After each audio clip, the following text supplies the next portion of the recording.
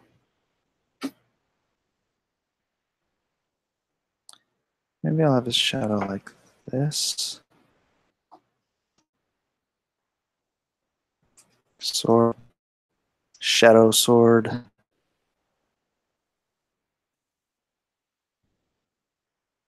And if I want to do some like artistic thing, I could even give him some eyes in the shadow.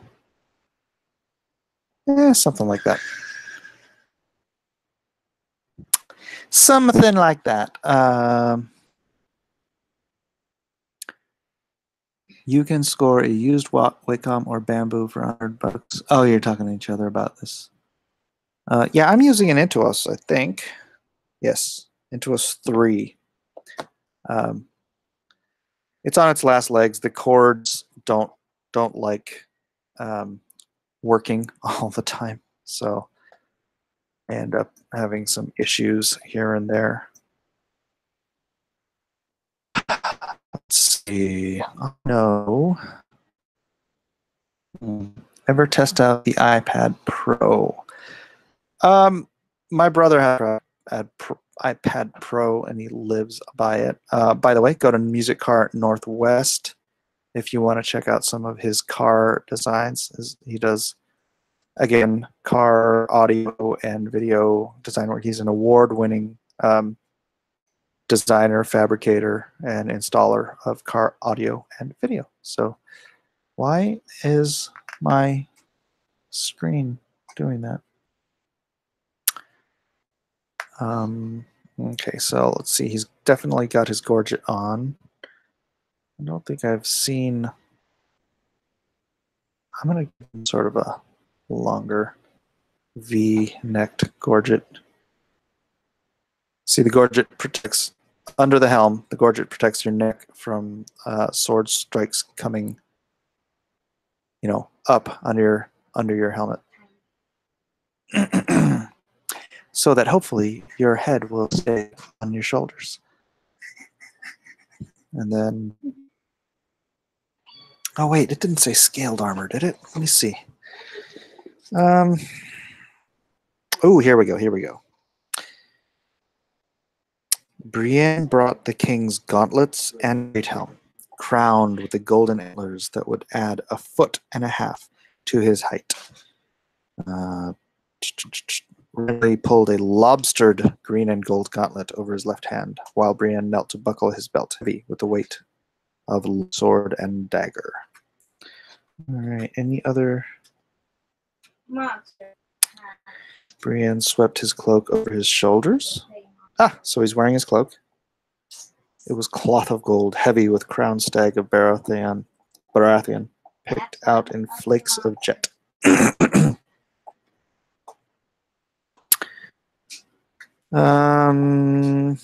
Renly pushed back his hair. Brienne bound it with a velvet tie and pulled a padded cap down over his ears. Okay, I'm not going to put the padded cap over his ears. But I will put his hair back, tied back.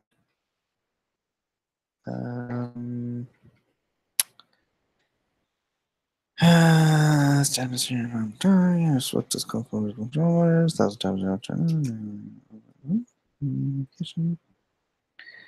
I don't know if he has scale armor or all white, just a chest plate.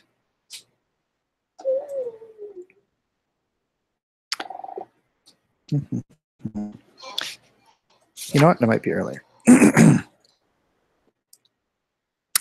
There we go. Brienne fit backplate to breastplate over his quilted tunic. So yes, he's got just a standard breastplate. The king's armor, deep green, the green of lead, so dark that it drank the candlelight. Gold highlights from inlay and fastenings like distant fires in the wood, winking every time he moved. Cool.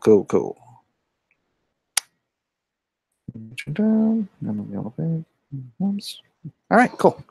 Cool beans. All right, my info. All right, so he's got chest plate. He's going to have, let's see, stitch plates like this. I've done these a few thousand times, so I'm fairly familiar with little armor. Clippings here, clippings here.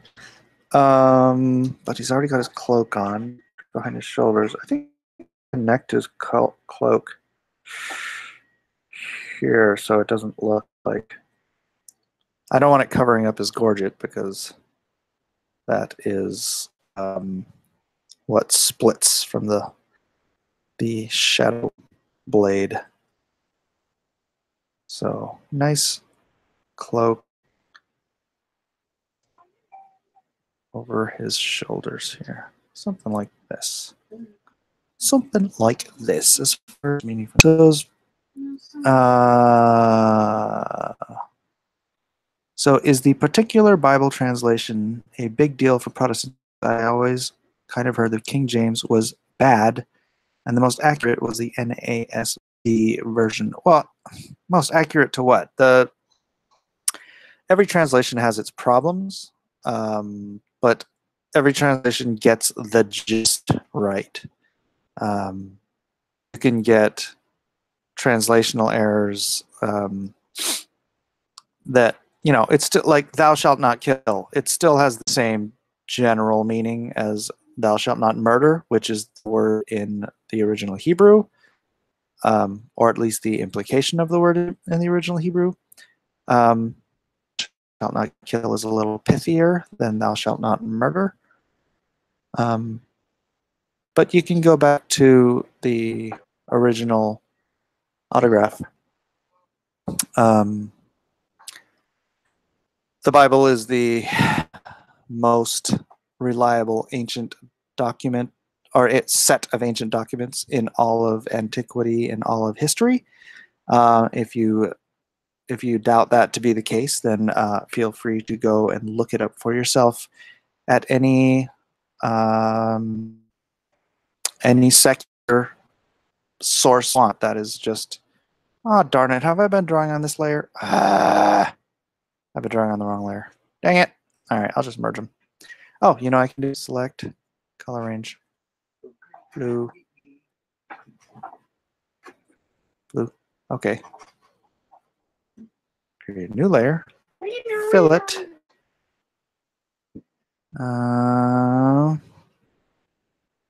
Fill it with blue. And then turn that off. Turn that back on. I think I select. Oh, select color range.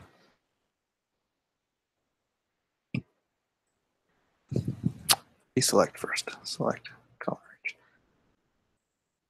Yeah, so by all means, do that for yourself, and then realize that we can absolutely trust that. I mean, whether you believe the Bible or not, you can trust that the Bible, as we have the original, or as we have it today, at least in the original languages, we can trust what they said when they were written down originally.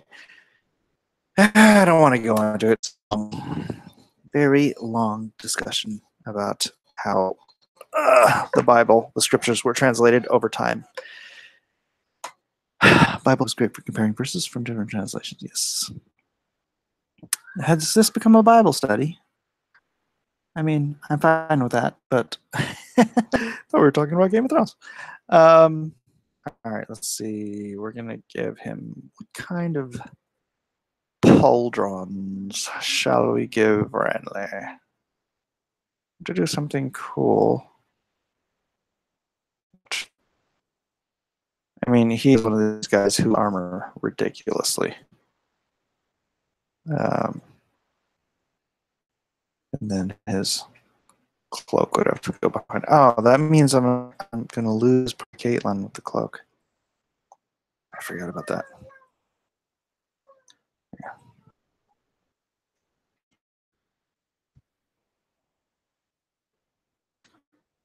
Oh, cloak. Isaac, what are you talking about? My son is making squeaking noises. All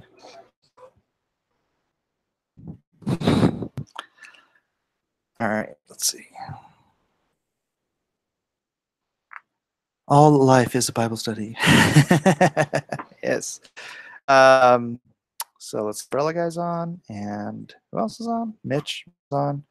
Yeah, I was on Mitch for a little bit yesterday, and he bumped up my Indiegogo a little bit. Not too shabby for hanging out with him for an hour or whatever it was. All right, let's give him. I forget the name of the elbow armor. I don't want to do too generic of a design because this is Renly, but maybe I'll go in when I'm in pencil mode. This is just going to be a breakdown, anyways. I'll probably do some like little stags or some design in here. Knowing Renly, he'd want some well-hung stags on his armor. Oh, Renly, how your parents failed you. Gosh, you know, I can't even think of much they said about their parents, huh? They only talk about Rock and Stannis and Renly. And they often don't have kind things to say about Renly. Bazinga! What's up, Joseph? So lobstered gauntlets, which means sort of like the back of a lobster's tail. They have the little what you call it? You know, like this, like a lobster tail. Lobster tail. Yay! It's like a shrimp. And so I wonder if I want to. Yeah, I'll give him individual fingers instead of just. I will give him lobstered fingers rather than simply lobstered hands. A little artistic license here. I hope George doesn't get mad. he won't. He's too busy, hopefully, writing the next book. Then let's give him some design here. Little something. Let's see. This is horse riding armor, so go out here. Renly probably wore a great big codpiece to show his manliness.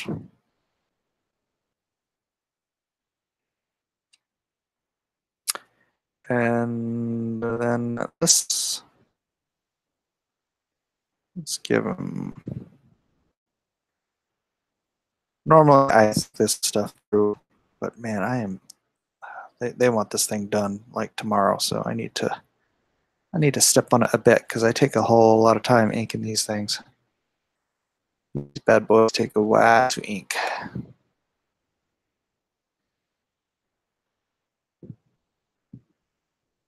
Especially doing any chainmail. Although he's probably in all white armor, so I'm not going to do any chainmail. I'll probably have to do some like here. Kind of hard to sit in an all white suit of armor.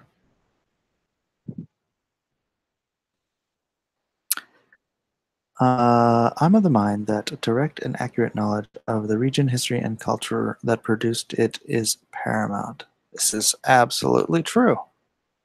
Absolutely true. Yeah, context can change a lot of things, you know. I'm not going to say context changes everything, but it can definitely give you a more informed insight on things that people are saying. Like, for example, all right, the eye of the needle parable. It is easier for a camel to fit through the eye of the needle than it is a rich man to enter the kingdom of. Well, in the wall, I don't know what gate it is of in Israel. There's a gate, or a way rather, called the Eye of the Needle, and it is if you were living in Israel back in the 1st century, and someone said, you know, get your camel through the eye of the needle. The eye of the needle was big enough for a man to walk through comfortably, but it was small enough so that if you had a camel, you had to unburden it with everything.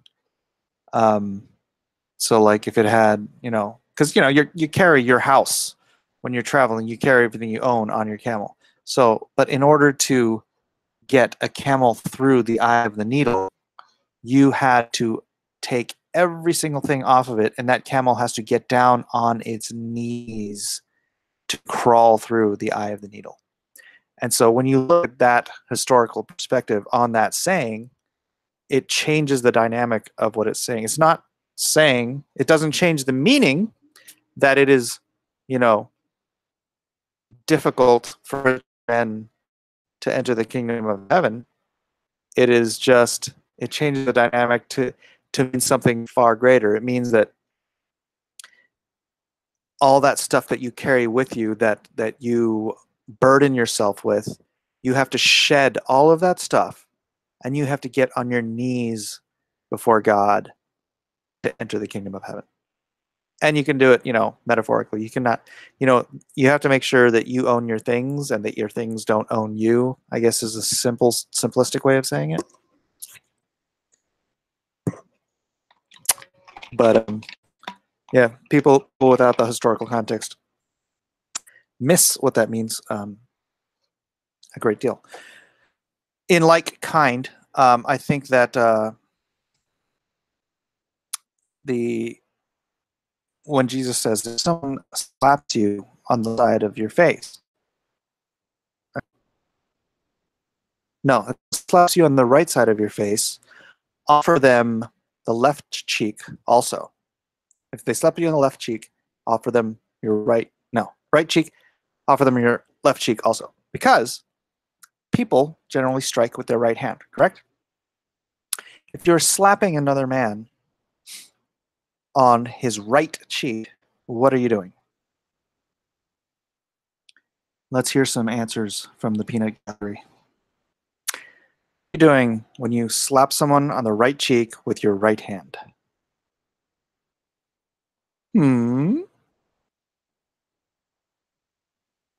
What's that called? Does anyone know? And it's not the happa-jab slap. Backhanding them, right. Is backhanding someone an act of respect or the act of, say, not in today, but a or master slave, or basically what you're saying is if someone slaps you as an inferior, and that's what I was looking for. If someone slaps you as an inferior, then offer them your left cheek also. What are you saying when you say, you don't hit me like that? If you're going to hit me as an equal, right? Attack me on equal ground. It's just it of these layers of meaning and understanding when you not just culture. I mean, that doesn't only apply to their culture, right? That applies to our culture too. Nobody wants to get backhanded, right? Mike is going robot on us. Robot.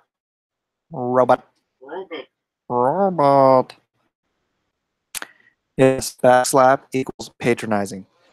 So, don't be patronizing. Attack me on equal ground. It was a I don't know, get all hoity-toity. Hello, Matt Hayes. Where did you come from? Was everybody here on the the Art T-Bear video as well? I thought that was fun. Art is a great guy, a great friend. And he's been around even longer than me. He's like he's 5 years. I think he's in the industry like 5 years longer than me. So he's like, what's the topic of today? Well, we're talking primarily Game of Thrones and Bible. I don't know how I say it. Artie Bear, yeah. Go back and watch the Artie Bear vid after this one. That's fun. Let's see. So, okay, I'm just gonna stick with this being comic book artist submission. Oh yeah, Vincenzo. Oh man, that's a good artist. Somebody's been sending me art submissions, and I'm like, I've been ignoring them for the last decade because I get them occasionally, but now it's like, oh man, I'm gonna need people. So I'm like, well, I'll keep you on file, brother. I will keep you on file. All right. I'm not intentionally making this look like me. Every time I draw someone with dark hair in a ponytail, everyone in my family says I'm drawing myself. So I'm not. It's not me. It's not. It's not. So let me see. So what's today the topic du jour on everybody else's streams?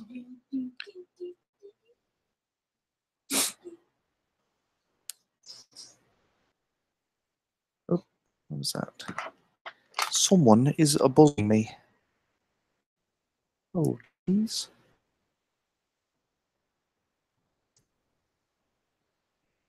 All right. I'm gonna just leave this. Leave this. It's thicker neck.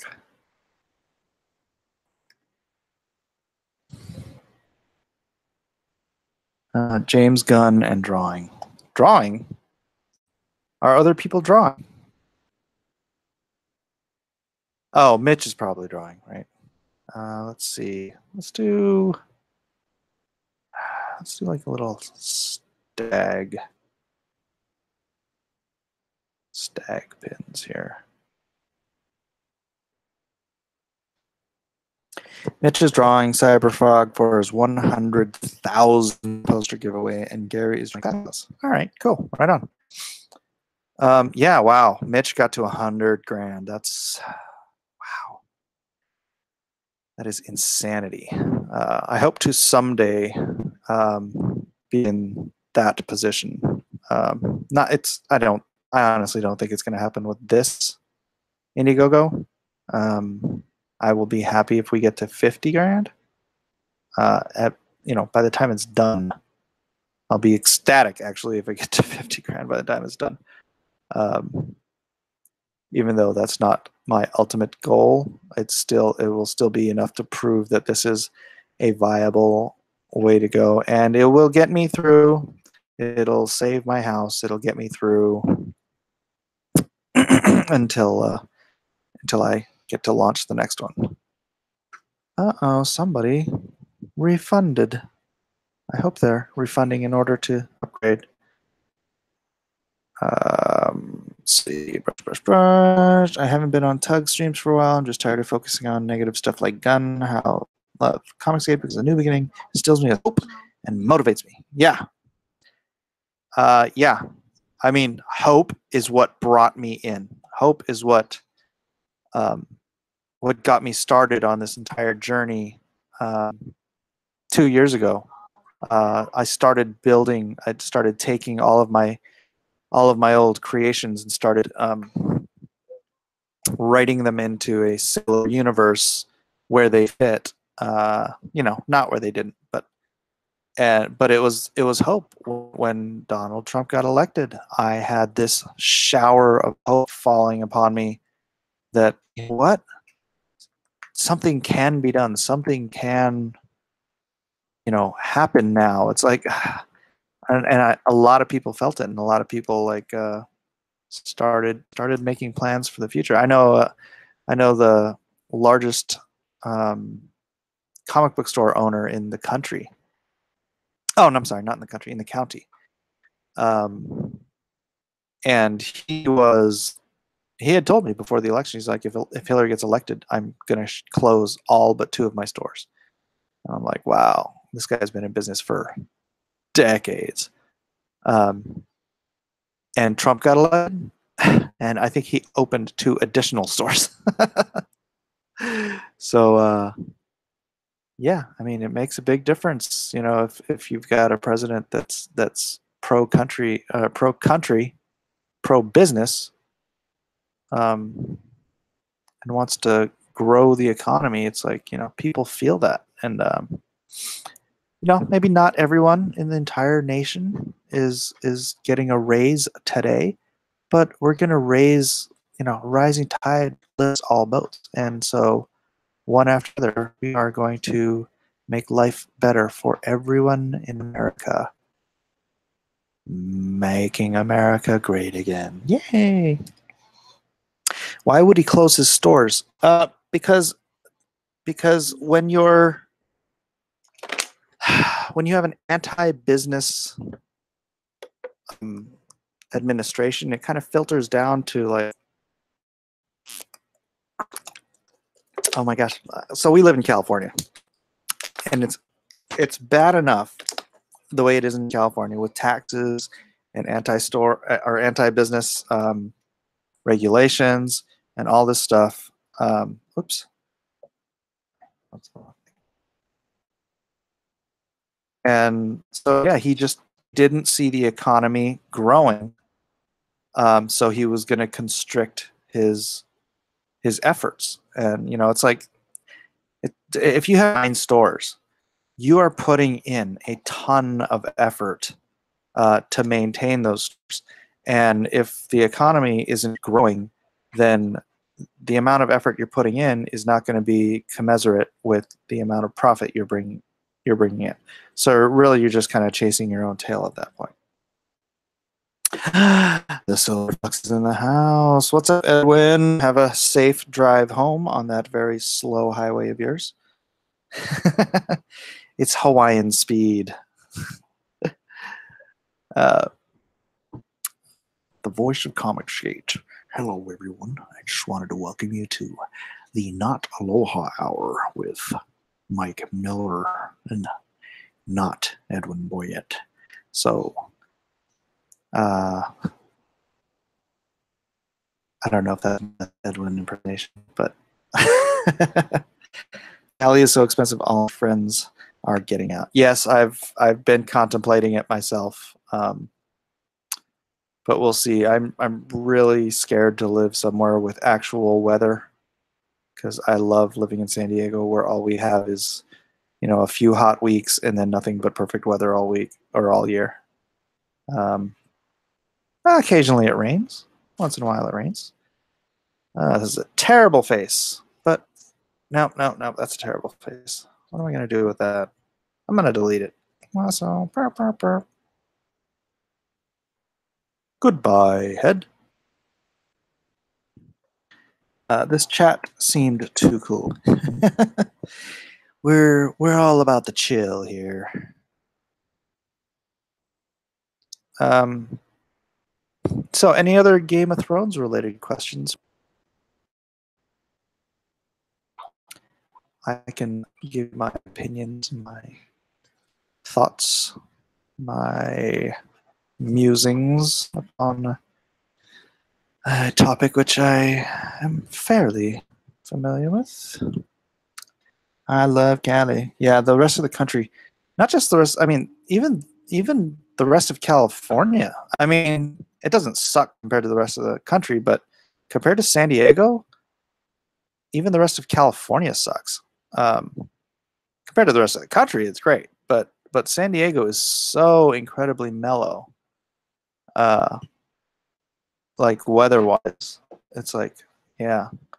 Even moving up to like NorCal, heck, even going up to LA is sucks because it's like, I don't know what it is about the LA basin that it can get freaking hot there. But California but San Diego, for some reason, gets this amazing morning or sea breeze coming in that keeps it so temperate.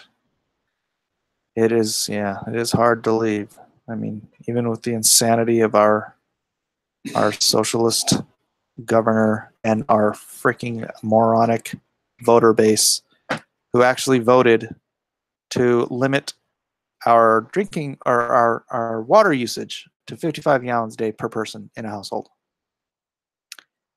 And then our idiot governor signed it into law. So I'm really tired of it. I'm getting really tired of it, but we'll see.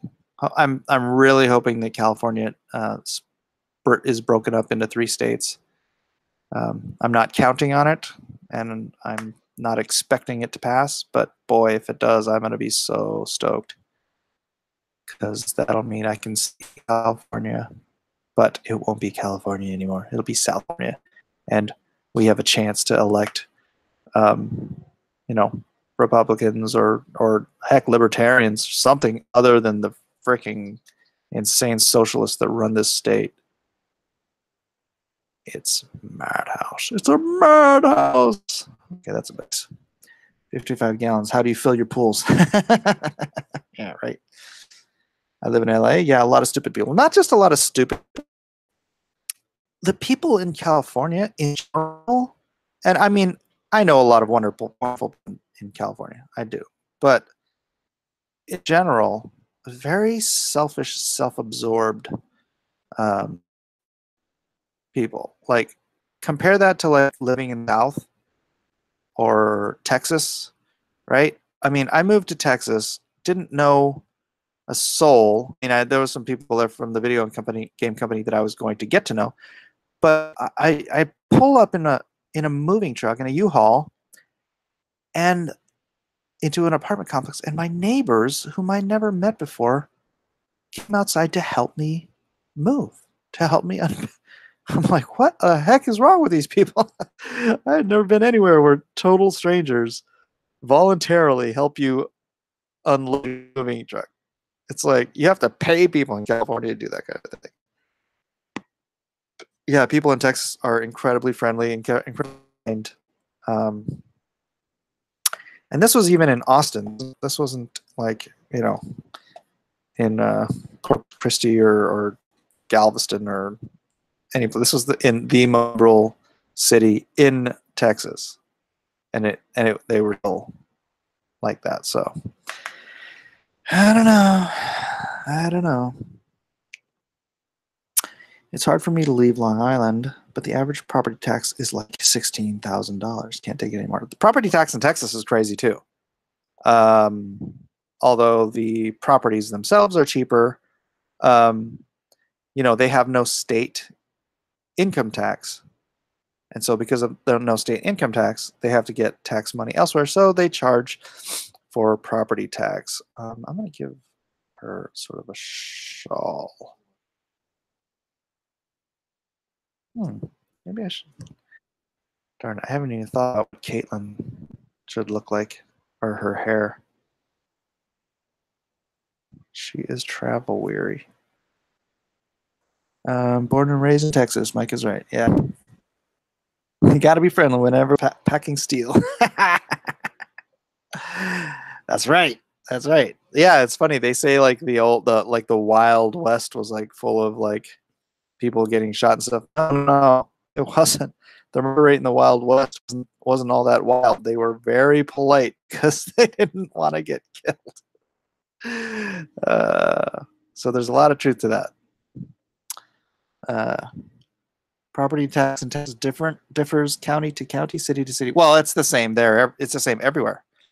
But I know that in Austin, it's crazy. Sales tax in Texas is 10%. Well, it's 8.5% here, so that's not much worse. But yeah, if you add up, you live in a place like California where you have, property tax, sales tax, all the tax man cometh and he taketh away so much of your income. You know what? I need to get a good hair. Let's see. Let's find a cool medieval hairstyle. Got an awesome Greek Orthodox community, literally 3 generations of the same families, but it's just not practical anymore. I was born and raised in LA. I have gone to other states to visit family, but the people I have met are average. Like, they aren't overly friendly or anything like that. What, in other states? Yeah, every state is different. They all, they're like little countries. When America was founded, state meant country, and so, those are nice. Okay, I don't want to do her hairstyle. Don't want to do her hairstyle. So yes, state meant country, and really, I mean, like the 13 different colonies, the different states, the different countries, as it were. Boy, they all hated each other. You go back and you read like George Washington's reports of how like people from, I don't know, Connecticut would just like hate on the people from Virginia and vice versa, and what that, and the other. It was it's quite funny actually. Ooh, I'm gonna do this one, except without all the frilly schmilly stuff. So, all right, so up and over, up and over, up and over, up, twist. Oof, that's gonna be kind of hard. Well, that's all right.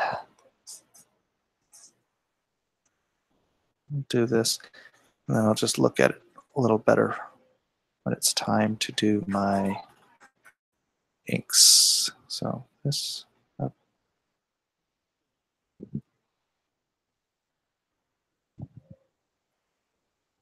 Something like that. All right. Interesting how they pulled it together. Yeah, well, a common enemy will do that. Texas is super humid down at the coast, but it's dry in central Texas where I live. Yeah. Yeah, I couldn't stand. Is it weird that I think Melisandre is hot as heck? Only if you know what she really is. But I mean, she's. Yay! I got another Gogo contribution. Thank you, whoever did that. Actually, you know what? I haven't done this in a while. Let me do some call-outs.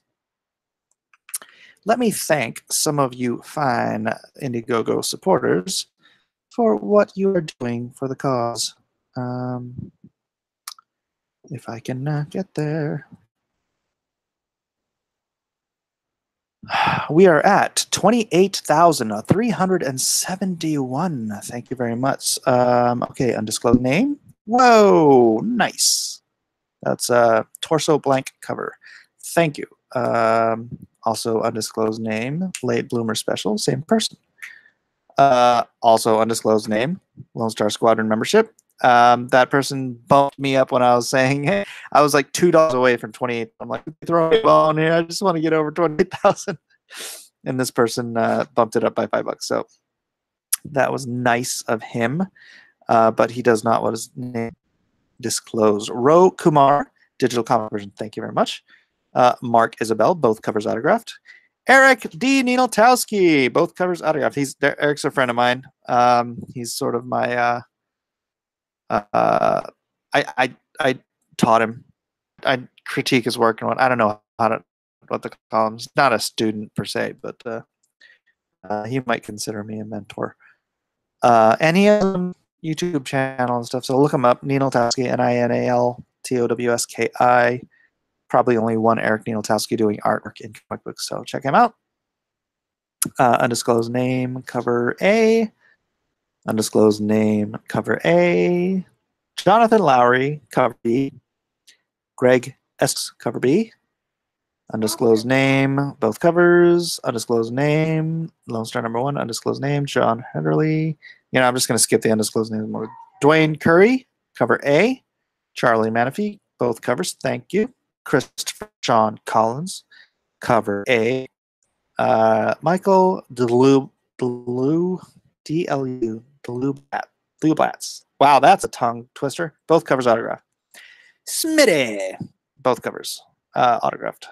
Alan Atkins, Lone Star #1, cover B. Roy Fokker. It's Fokker, like Aaron. Cover B, autographed. Undisclosed. Sean Carpenter, Lone Star #1, and that's going back 3 days. So anyone I haven't mentioned, thank you. I appreciate it greatly. And please, yes, get out there and pimp it up, home boys. I appreciate everyone who helps out in every single way, even if it's just sharing it on social media. Actually, I appreciate that very much because you each, I say it all the time, you each have your own circle of influence, sphere of influence that you can tell to go out and support something that you think is worth supporting. So let's see what these. That's just a draping. Let's do medieval down and then open it up in a new window. Darn it, it didn't go to a new window. Curses. Ooh, that's nice. That's not what she's doing. She's wearing there. Maybe something along these lines. No. Too churchy. Always reference. Never pull. If you're trying to do something, particularly a historical piece, don't just try to make it up as you go. Get reference. This is cool. And then, like, you don't have to stick 100% with the reference, but as long as you have something that follows some kind of a realistic pattern, then by all means. Oh yes, then I can I can do a tie up there. And then I always do this with our sleeves anyways. And then just dress it down here. Okay, so then we should be wearing a dress anyway, so. Alrighty then. All right, our turn here.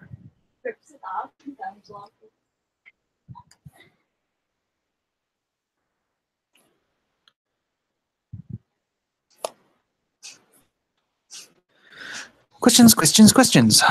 A disciple of the School of Miller. I find it funny how LA people drive reckless when it is about to rain. Where you are.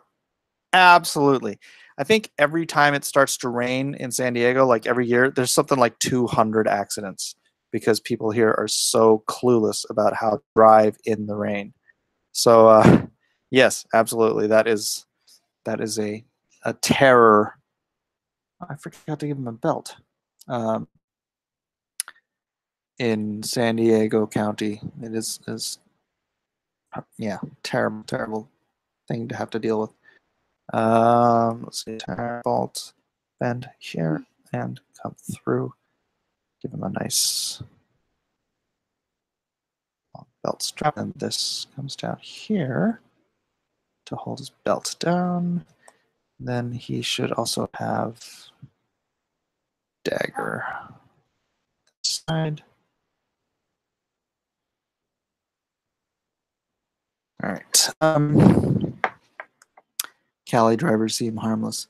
Well, you know, we drive 80 on Sundays just for because we're getting where we need to be. Who's going to color the Hitler? I have not thought about it yet. I want someone to do like real flat, old school colors on that one. Who do you think are the drivers? The people from Cali or DC? I haven't been to DC. What are you doing? What are you doing?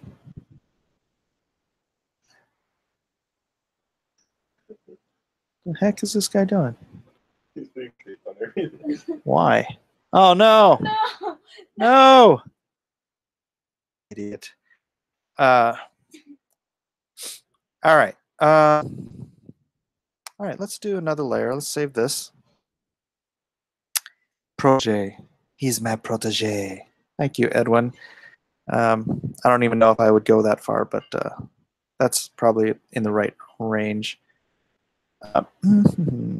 Let's see. All right, so let's start with this.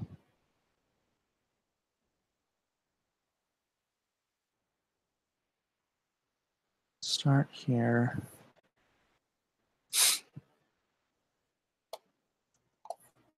Do. You should come to Baltimore Comic-Con someday. I'd love to buy you a drink. Well, thank you, Joseph. Baltimore is Baltimore the one in 3 weeks? Or is that Boston? I get my B's confused. I have a guy doing that show for me, whichever one it is, though. Because I'll be busy. I'll be busy, yo. Guess you can't tell.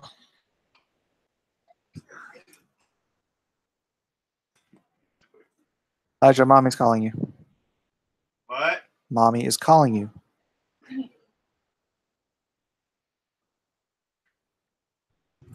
It's getting warm up in here. Let's do this in black with the smaller. All right. Early September usually. Baltimore. I hear Baltimore's a good show. I really kind of want to move away from doing too many shows and start working on focusing on building up. Because man, look at the momentum I lost for Lone Star doing San Diego. And you know, granted, I had to do San Diego, but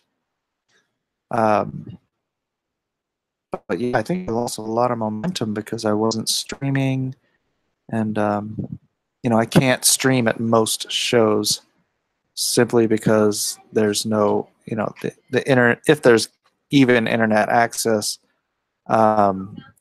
convention, the internet access gets just sucked up by all the tens and hundreds of thousands, well, tens of thousands of people who are there. So, yeah, I can't stream. Not to say I couldn't stream from like the hotel or whatever, but if you guys just want to laugh at your video, why don't you go do it in the other room?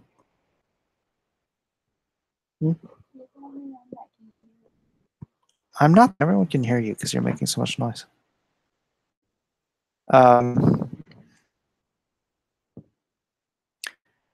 So yeah, I'd rather focus on this new model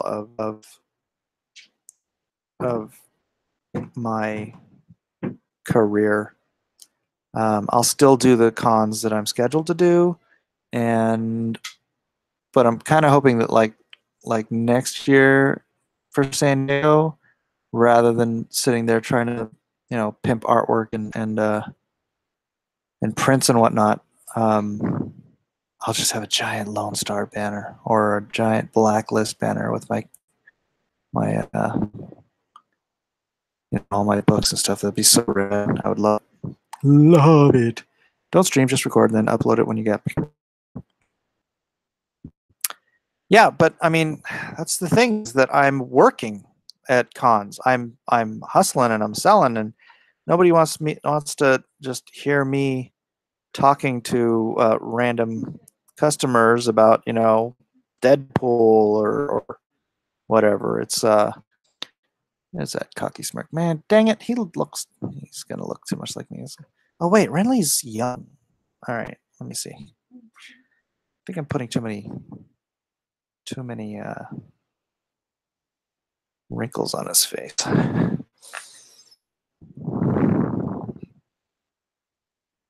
Let's give him some better cheekbones too. So,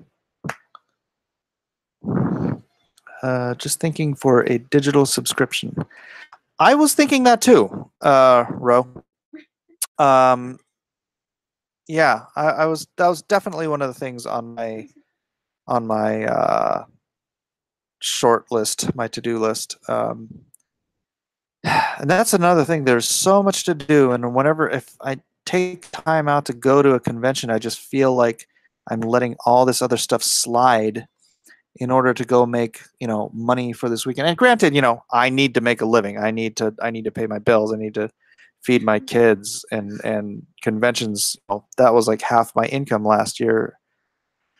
But I'm really more concerned about building the future with Blacklist and with the Comicsgate stuff and with Lone Star in particular right now, than I am with you know, filling my bank account for, you know, whatever, a week, 2 weeks, a month. Although I guess I do have to find a way to do both. It's true. I do have to find a way to have a middle ground. But I am still doing a few cons here, including Dragon Con, which I don't know if anybody knows. Tom Trainer, who was like the Artist Alley or how I don't remember, the Pop Culture Alley organizer. Great guy. Always had my back. Always tried to get me, sweet spots. Um, Man, he passed away, and I just heard about it. I guess he passed away later this month, but I just heard about it, and I was really kind of bummed. And um, I pray for his friends and family who knew him much better than I did. Obviously, I only saw him at Dragon Con and a couple other cons here and there, but we always said hi. We always were very cordial and nice, and he was a great guy. And he's gone. So that was sad. But yeah, Dragon Con moves on. And so let's see, I'm doing, that's my next show at the end of August, unless something comes up in the middle of August. Although I have John doing a couple of shows for me in the middle of August. I really want to be focusing on what I'm doing for you guys. So I got Dragon Con, and then it looks like I'll have a spot in New York's Comic Con in October. And then at the end of October, Alamo City Comic Con. And then Grand Rapids, November 9th through the 11th. And that is my convention schedule. So if anyone lives in any of those areas, make sure you get yourself a ticket and come see me, because I'm fun to see, I guess, whatever. And you pictures and post it on Diaz. But what is it, by Alamo City? Oh my God, I should have Lone Star. So I maybe I'll bring a box of Lone Star with me to the conventions and try to hawk those. Yeah. That can be my goal, because I do want to get this out by September. I did say September, so I need to do everything in my power to make sure that happens.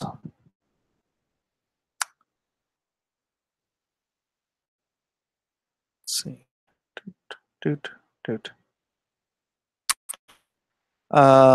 Thank you for your prayers. I forgot to give an update on my mom. She's doing WIP. Doctors misdiagnosed her problems with her spine, not her brain, after surgery. She's now in rehab and should be home in about 3 weeks. Thank you for your prayers. Prayers answered. Right on. Thank you. Awesome. Thanks for the update.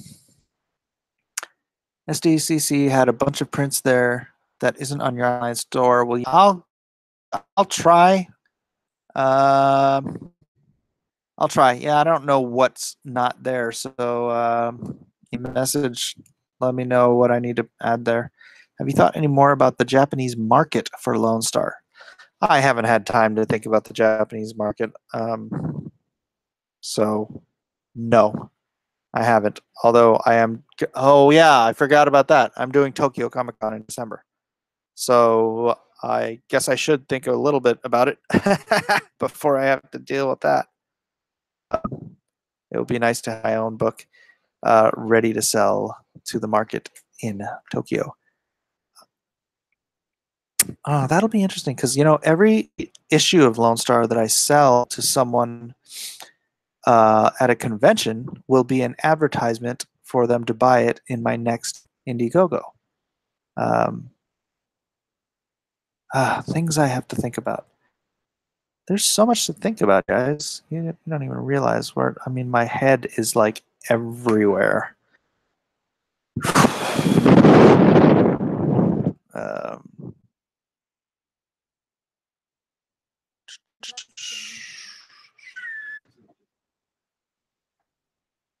Okay. Well, anyways, is anybody still streaming out there? I'd like to get some new heads in here, but I don't want to.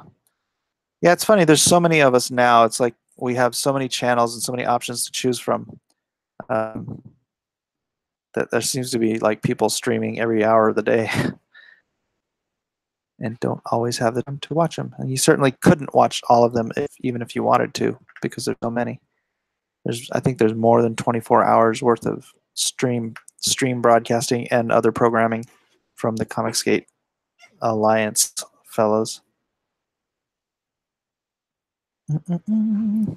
EVS has that high council thing going. Oh, is that tonight?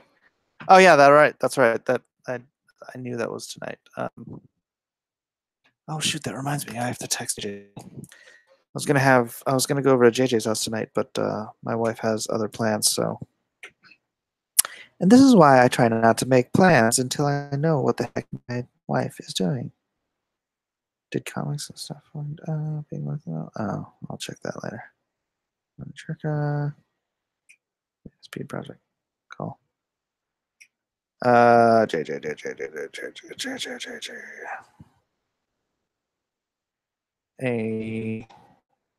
Gotta cancel. Tonight. Chill. Add other plans. All right. Well, guys, if you don't mind, I need to take a 2-minute break. So talk amongst yourselves. Talk amongst yourselves.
Isaac, mommy needs you.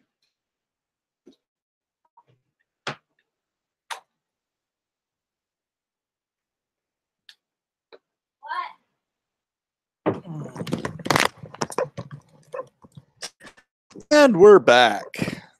Anybody say anything interesting? Mitch is drawing Cyberfrog right now. Gary is still streaming. So is Tug. High Council isn't on yet. I don't know how they can talk about a single week. Yeah, I couldn't. Which book is this for? This is for Clash of Kings, issue number 16. It's for Game of Thrones, yes. I just finished the Aloha Hour. I didn't know Mike was live streaming. I hope you enjoyed the Aloha Hour. A comic or another GRM book? It's a comic. It's the comic. I do all the covers, or I do one cover for each issue of A Game of Thrones, A Clash of Kings, and I guess I'll be doing this for the rest of my life.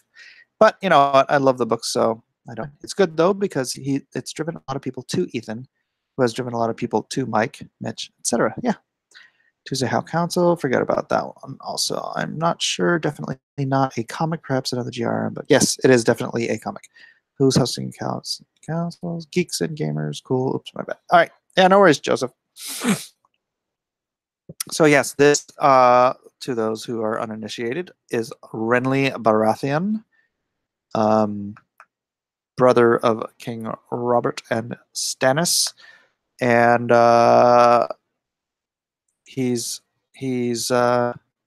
was a friend of the Starks, and unfortunately, he decided not to support his older brother, who had the rightful claim to the throne, but rather to, you know, do his own thing. You know, I'm going to need to shade these. This is a dark enamel, so I have to figure out the best way to get some cool lighting effects on here. Probably darken it up and then erase up some spots.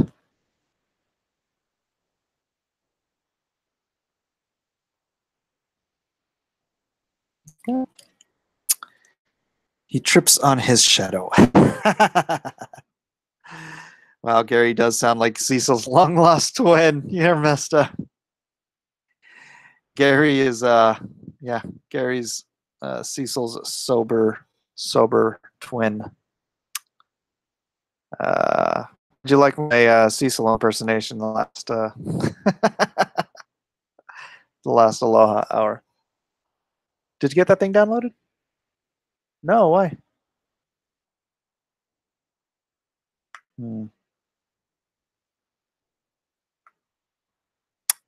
Well, I'll have to download it on mine when I'm not streaming because it'd kill my stream. I'm gonna have all the Fortnite stuff convert to a speed drawing thing by my son, but fortunately he can't seem to download it on his computer, and my computer is taken, so we'll figure it out later.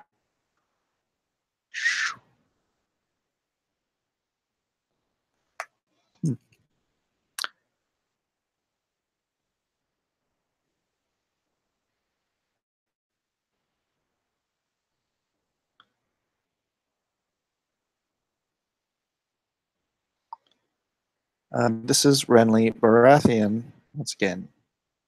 The singing was eerily close. I could almost hear ice clinking in the shot glass. Nice cross-hatching smoking. Thank you. Well, thank you very much. Let's see. Cloak, draping the cloaking. And gosh, I think they said there was eggs in the cloak. But you know what? I'm not going to do that. Let's just do a gold cloak. We'll just say the stag would have been on the back anyways, because I don't like it when they just make it look like a cheesecloth, a tablecloth or something. Now, do I want to give him little... No, I don't think so. I don't think so. Let's just give him... Does Aloha Chat need a good night sing-along song? How about the do-do-do-do-do? Good night, sweetheart. Yes, it's time to go. And then Edwin could come in with do-do-do-do-do. Good night, sweetheart. Well, it's time to go. Do-do-do-do. Do you know who's going to color the other two metal prints for the late Risers special? Not yet. Not yet. Oh, Edwin, I didn't even realize you asked that question.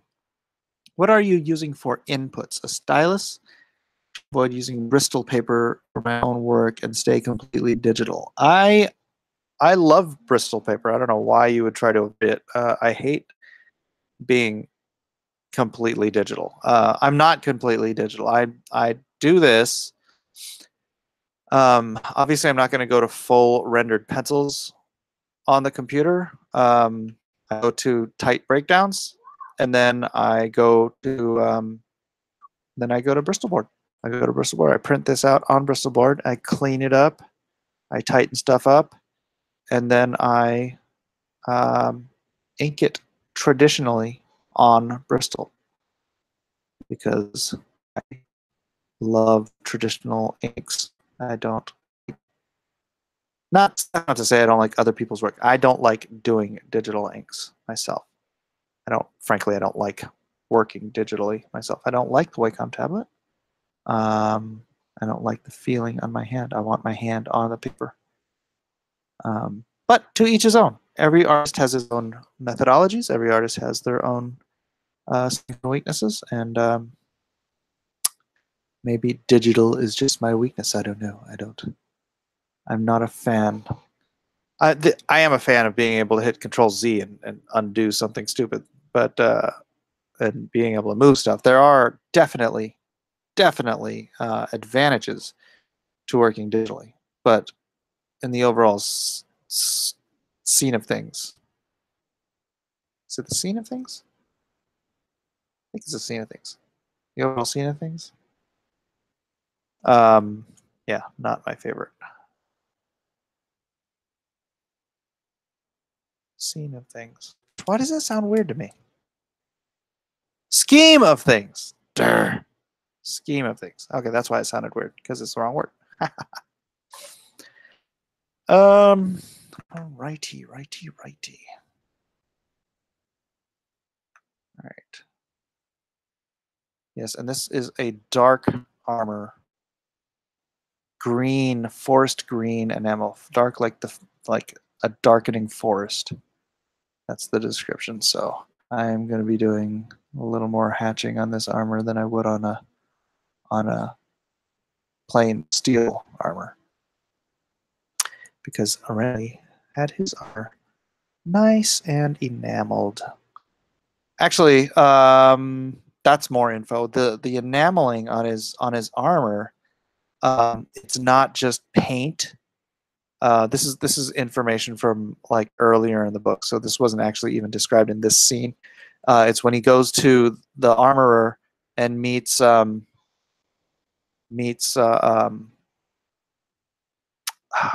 his face? Gendry for the first time.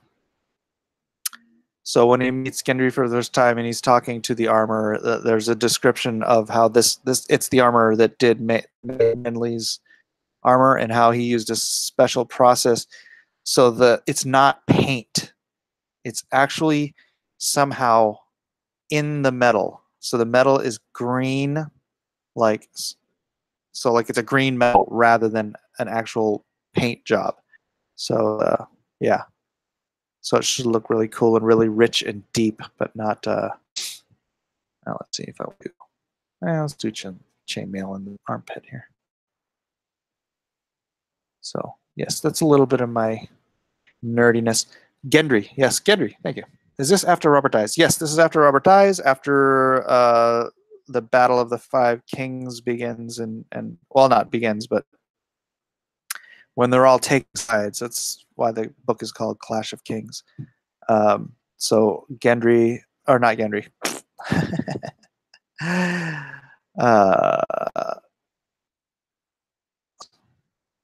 Renly. Renly has, he grabbed Loras and House Tyrell, was going to marry Marjorie, and then buggered off to go battle Stannis or try to get Stannis to bend the knee, which he knew never do, but he thinks he's a better fighter than Stannis, so go to war with his brother because he's a cocky little jerk. Which is funny because he's very charismatic and he really could, people would follow Renly because he was like, they said he was the spitting image of the young Robert. And I guess people loved Robert. So even though Robert was a terrible king, not terrible as in mean or malicious, but just terrible as in he was not cut out for the job of king.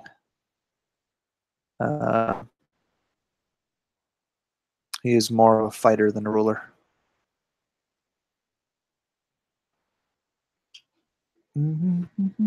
I am a huge book Stannis fan. Hey man, Stannis is a man of principle right up until he kills his daughter. But that's what the zealotry of believing in Roar will do, I guess. Screw you right up.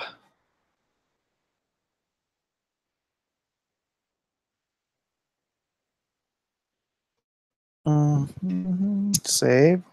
Wants to see a zoom out, see how this is coming out.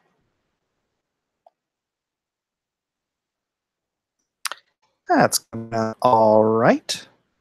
What do you guys think? He hasn't in the book yet. Oh.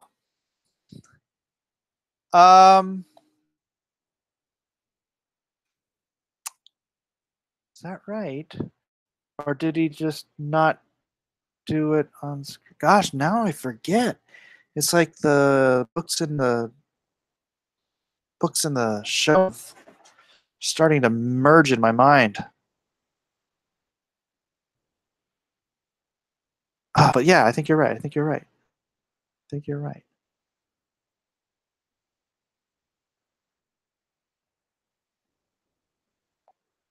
Yeah, I do wonder how alike the books that haven't come out yet will be to the show, because I think they were basically working off of footnotes rather than some, you know, deep understanding of what happens. Although I'm sure, they're calling George here and there to clarify things. Man, George has all this stuff like in his head. I don't know why he can't just bang it out and get it on paper. Maybe it's because he's using MS DOS.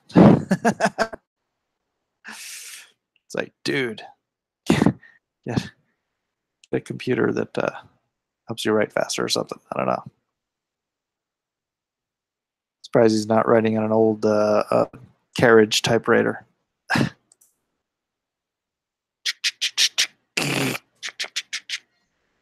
Everything after John's death is not sourced from a book. Ah, that's right. That's right. That's correct.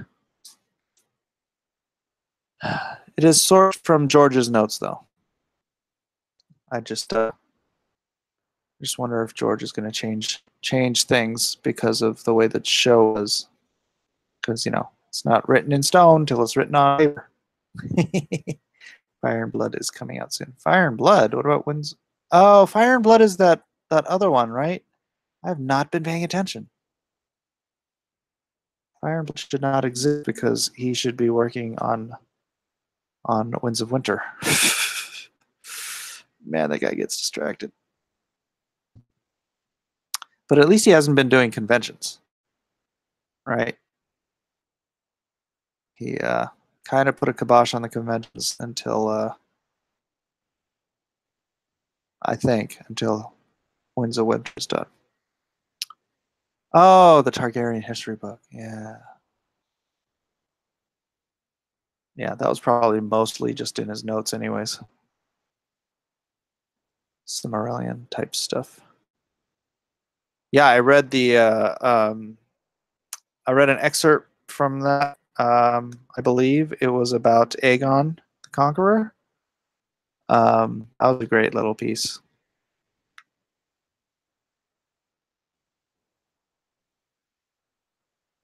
And what was it? It made it wall in the Game of Thrones is apparently based on Hadrian's Wall, Roman wall, in my home country of Northumbria. Right on. I'm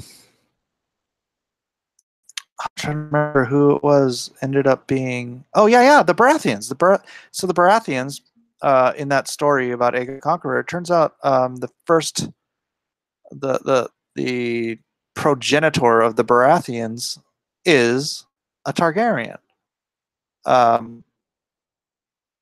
So when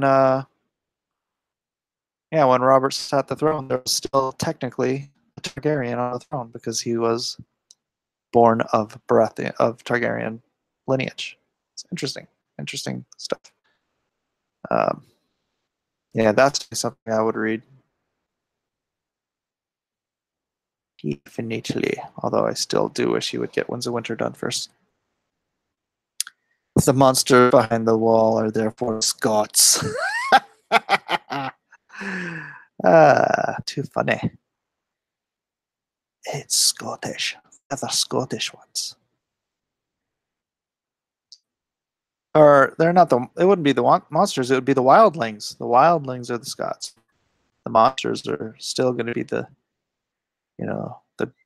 grumpkins and snarks and gins. Right? Wrong.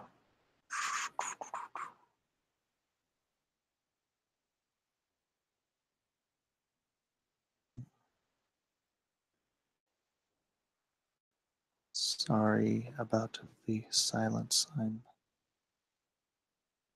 My brain goes into silent mode once in a while. So, okay, ask me things. Ask me things. It's only been 6 years since Dance with Dragons. Has that already been 6 freaking years? Holy cow! What the heck are you doing? I really, really wish he would just get the thing done. You know, I'm gonna put his thumb in his belt loop.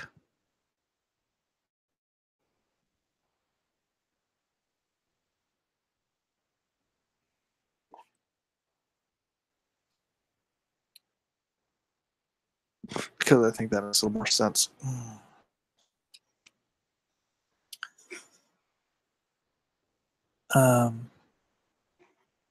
More sense to what I have drawn, not more sense to anything else. Silence of the hands. So, anyone have any questions pertaining to anything? We could talk about Lone Star. We could talk about Blacklist Universe. We could talk about anything that comes to mind for any of you. A Dream of Spring 2068. Don't say that. George is 60 years old and not in the shape to be having a very long. Gosh, is somebody mentioning me on another stream? Because I'm getting more Indiegogo support. Still a long ass time. Yes, it is. Too long. Too long. Too long. Let's check Indiegogo right now.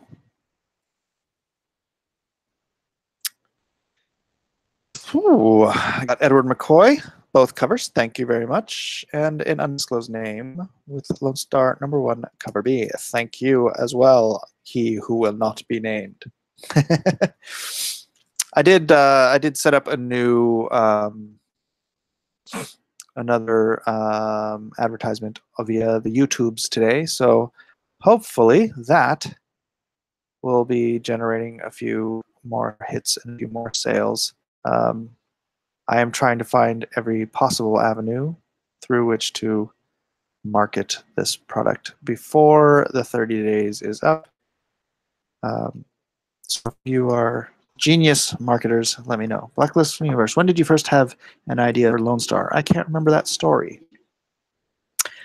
Lone Star I came up with about just shy of 2 years ago. I just really wanted to do a patriotic character. And so I, sat down and I started thinking about it and designing it. And I didn't have any like epiphany moments. I just knew that I wanted to tie it in with my other stories, the Unknown Soldiers and my Bloodborne trilogy, which I have assumed into being part of this universe or this particular storyline. So yeah, it wasn't that long ago. And the story, like I was eating a piece of cheese and it fell on the floor and into the shape of a eagle or anything like that. There was no fancy, metaphoric lightning bolt. It was just a purposeful design to do a patriotic character that was not Captain America, because I felt the need for a patriotic character, because we seem to be lacking in our current environment. So find a need, fill a need, they say. Find a need, fill a need. He's going to end up pulling a Robert Jordan. Please don't say that. Please don't say that. I met Robert Jordan, had dinner with him. Gosh, was that the year before he passed away? I think it was the year before he passed away. I was working on New Spring with the DeBell brothers. Robert Jordan. Oh no, I'm blanking on his real name. That's a pen name, by the way, Robert Jordan. He told me that my design for the Trollocs was more like what he had in his mind than any other artist had ever drawn. And we're talking about a book that he had been doing for decades. So that was a real compliment and something I hope that one who has the rights to do any Wheel of Time stuff finds out about and uses my designs for the Trollocs instead of coming up with something that would be less than what Jordan had in mind. It was a great compliment to hear from a very accomplished man, so I appreciated that. Rigney, James Rigney, that's right. Thank you. Edwin. Oh, another story about I had all the pages for the New Spring, and I talked to Robert at a bookstore signing at a different time, and I was like, hey, man, would you be willing to sign the pages for New Spring? And he's like, yeah. So he gave me his address. I was gonna ship them off to him and have him do them, but then like the next week, he announced on his website that he had that blood disease, and I'm like, oh man, it was like a death sentence type thing, and he said he was going to the Mayo Clinic and they were going to see what they could do and all this stuff, but I was like, oh man, I was like, I can't send him these pages because that would be like so mercenary. It's like, oh man, you've got a fatal disease. Quick, sign all this stuff. So I didn't send it to him, and then he fought the disease for a little while, but eventually he succumbed to it. So rest in peace, Jim Rigney. Someone else picked up your book and carried the torch, but it's something that can't happen with the Game of Thrones because it is in George's living will that no one should George pass away before finishing Game of Thrones, no one can finish it. So brutal. Hello. Hi, Joe. Edwin mentioned a Lone Star story set in Vietnam. Supposedly, U.S. troops claimed to see a Bigfoot-like creatures that would scream and throw rocks at them. They called them rock apes. That could be cool. That's a down the road type of thing. There's so many things you could do with the Unknown Soldiers. We did talk about it yesterday, but yeah, we'll have to cross a few bridges before we get to that one. So now you guys know my George Martin stories. My Robert Jordan stories. Any of you familiar with Kevin Hearn? The Iron Druid Chronicles. Have you read any of Brandon Sanderson's book? No, I haven't. I have not read the Sanderson stuff. I haven't had a lot of time to read lately. But I have been reading, and I've been waiting for the Kingkiller Chronicles. Those are great books. I'm really hoping the next one comes out as soon. I think that's a while too. So Kingkiller, that's Roth or no? Wait, which was the Kingkiller Chronicles? Can't remember his name off the top of my head. I'm using too much of my brain's bandwidth for drawing and babbling incoherently. Rothfuss, Patrick Rothfuss, that's who it is. See, just give me a minute, it'll come to my head. Just give it a minute. But yeah, that stuff's great. I don't know who's ever going to do the comics for that, but It won't be me, hopefully. Just because I want to be doing my own stuff, not somebody else's. I don't want to build other people's worlds up anymore when I can build up my own.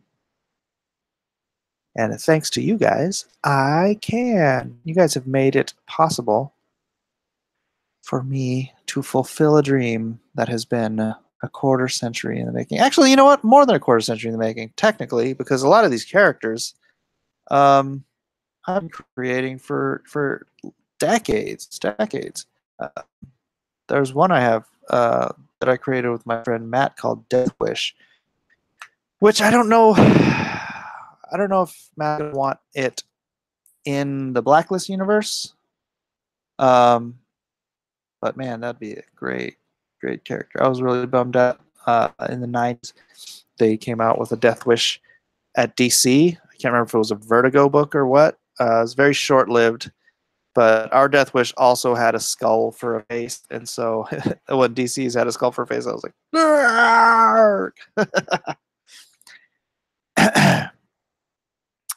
Stormlight Archive is pretty good. How much stuff did you sell at San Diego Comic-Con? Well, I don't know for certain. I didn't. I don't tally well. I just keep a track of the dollars that come in, and I'm not going to tell you how much I made. But I sold. I gave away. I estimate roughly 150 prints of Lone Star, and I gave one away with each purchase. So I probably did 150 separate sales, give or take. Yeah, so that's one way of estimating it. So yeah, I should probably keep better tally just for the sake of my records. But yeah, I just keep track of how much comes in and how much I have to pay in taxes and all that crap. Gotta pay the tax, man. Don't want to end up like Abby Lee. For those who don't know, my family watches Dance Moms, and Abby Lee didn't pay her taxes, and so she had to go to jail. Actually, seems like all the reality show people who don't pay their taxes, the IRS goes after them when they see how much money they have. Like they're like, ugh. But I don't have any money, so the IRS could try to squeeze me, and they would get no blood out of this turnip. What was the feedback to Lone Star at San Diego Comic-Con? People liked it. People, in general, they saw the art. They dug the art. I told them what it was. Yeah, the reaction was excellent. So I think we've got a hit here, as long as we can get it all done right. A little bit of wise business sense. I think we'll have something that will grow and grow.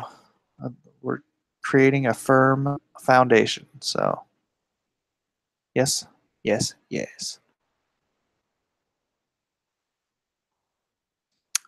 What was the feedback? Do you struggle with which of your character stories to put in Blacklist Universe and what not to? Do you find you have different genres that don't mix, or is it free for all? Well, um, all genres can exist in a singular universe, but that's not to say they should. I mean, I have a story about this. Let's see, what story called "Killing Edith," which is about a girl who just has. Actually, let's do another. I have a story called "It's a Miserable Life." It's about this guy who it basically tracks with "It's a Wonderful Life," but instead everything goes wrong for him. And at the end, he wants to he wants to kill himself, right? Just like George Bailey does. But when he discovers that he through this process, and he actually does want to die at the end to live. He's like, just erase me from history. But that's not a story that fits in a superhero genre. It could fit in the universe. Maybe someday I'll do like a Vertigo line that takes place in this universe, but it's about like all the other stories that I wanted to do over the years that have nothing to do with superheroes or superpowers. Although there's the angel, um, um, so it's a great, cute little story. I was working on it with my friend Jeff Earls. No, maybe someday. Someday I'll find some other way in the Blacklist company to do those other stories, so that they're not just forever sitting in my IP. I have another story called The Bouncer I wrote for Ray Park when Ray and I were hanging out quite a bit at conventions. It's about this. Hold on a second. What? What? Mommy's taking you.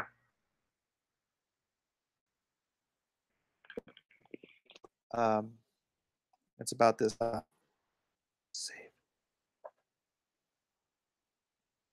Was innocent, but captured for like stealing stuff and theft and murder, basically, in the Iraq theater and Desert Freedom, I think. And so he spends all this time in a military prison, and then he gets out of the prison, and he finds his wife has divorced him. His daughter, who he never met, doesn't know who he is, has been this whole time. And so he like comes back into their lives pretending to be the long lost twin, right? And tries to rebuild their lives together. And so, yeah, that's I got Darth Maul to cry. He read it and he said he teared up at the end scene. But yeah, you never know if that sort of thing's ever going to get done. Probably not. So that is a great story I would love to have told. So I might do that as a comic book instead.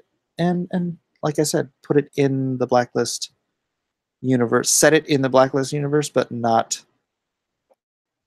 necessarily part of the whole superhero genre of the Blacklist universe. So yeah, maybe some lines of a Vertigo imprint in the Blacklist. Maybe call it White List. I don't know. I'll come up with something. I have a great many stories to tell, and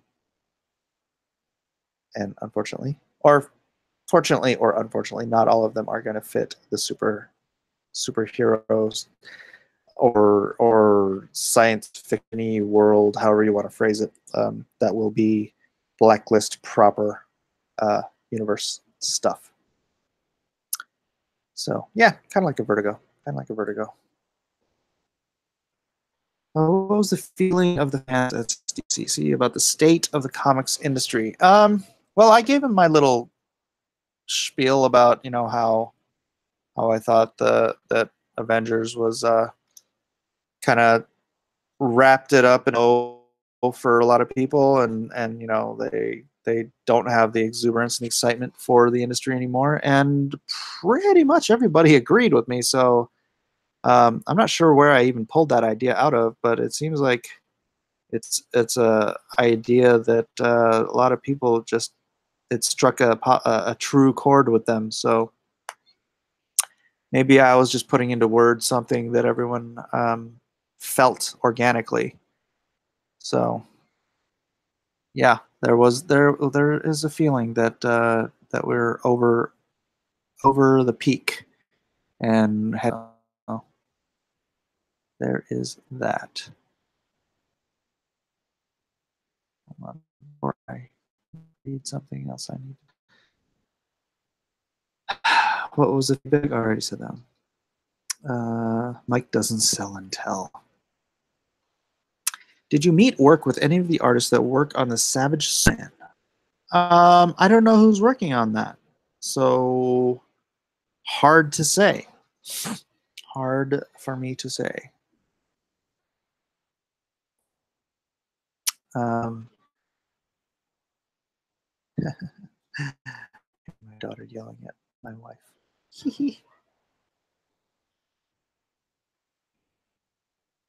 Now I hear Micah yelling at my daughter. Oh, the fun of family life.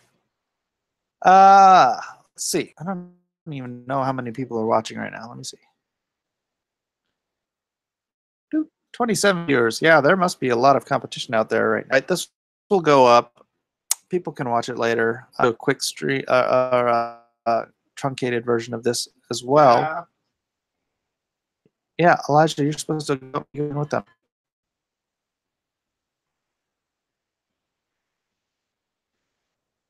You're the most annoying person in this house, Freedom. You guys realize I'm live streaming.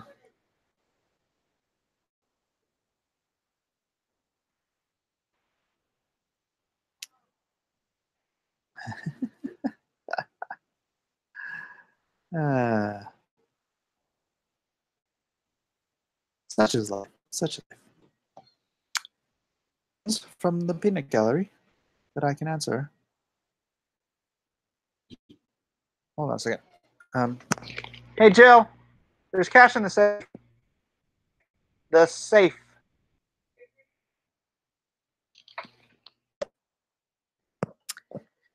There's cash in the safe, people. Cash in the safe. That's not to say you can come to my house and find it. All right. I have done, how many of these covers have done? 16, so 16 for Clash of Kings. And then, what was that, 24? I believe it was 24 covers for Game of Thrones. So, whew, that's done of this book. 40 individual images. Yes, it's evergreen, bro. Wait, what do you mean it's evergreen? What's evergreen? I need more information than that.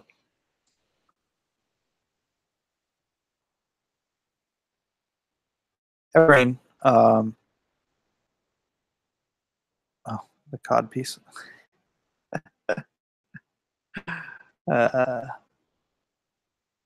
Yeah, you know, gotta have your cod piece. Gotta protect your bangers and mash. Or no, how do they put it? Your pintos and beans? No, wait, that's not right either. Your I'm tired. Leave me alone. Just talking nonsense. Come on, somebody jump in here and Edwin, if you want to jump in, let me know. I'm running on fumes. I need someone to converse with. Da, da, da, da, da, da.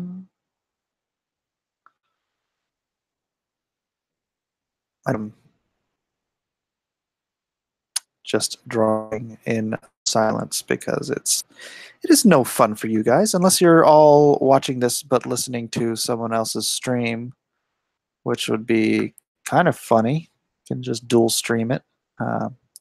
Makes it a little dull for me not to have those comments, but the vids can be watched at any. Oh, that's what you mean by evergreen. Yeah. Just build up your content and hope that people care.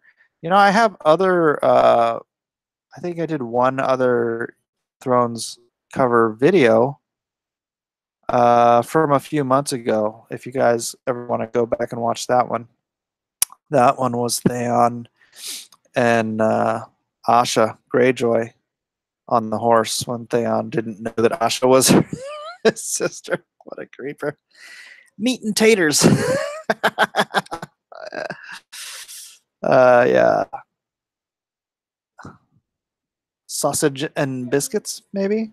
Hello. Hello, iPod. Sausage and biscuits.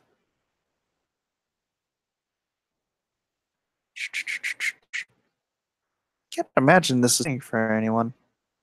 I mean, I understand the like doing the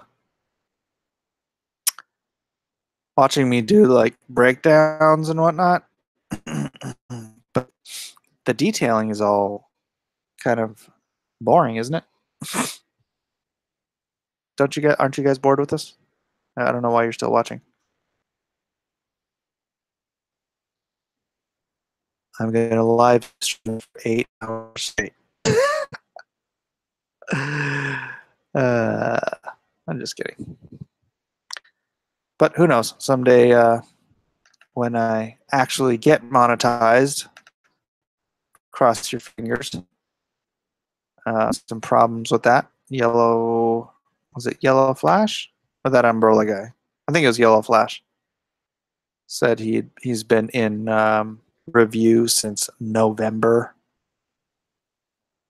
I mean, that's just insane. Why on earth would they have him in review for, better than half a year? Twig and berries, family jewels. Come along. Is this that we have fallen to? I should do my best. Is this level of this is what is his name? Sargon of Akkad. Sargon of Akkad here. I'm very upset with the amount of level of discourse that this conversation has fallen to. I think my Cecil's better than my Sargon, but maybe I'll work on it.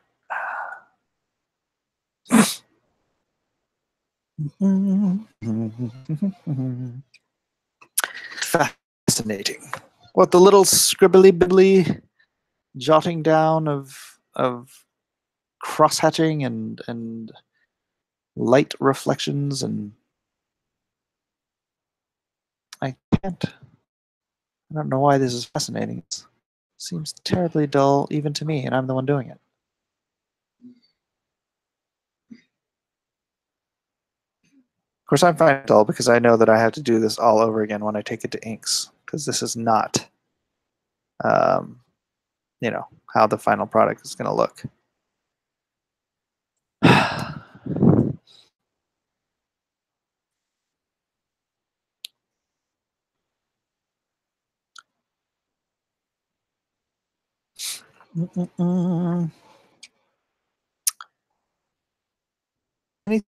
Anything else in the news today that I missed because I'm so busy not listening to the news nowadays that anything going on the Trump front? Anything fascinating in the world of Russian espionage? You have to start calling people twats if you're going to imitate Sargon. Yes, Sargon and his vulgarities. I don't think I can do that. But I've always found that such a funny word. Twat. Especially the way the English say it. They say it like it's like nothing. It's just like, oh yeah.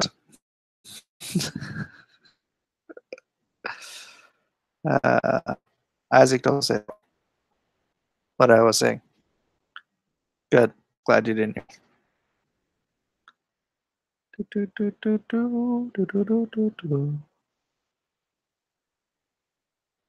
I don't even really need to do this. I know I can redo it in inks. But whatever. This just has to be done by tomorrow.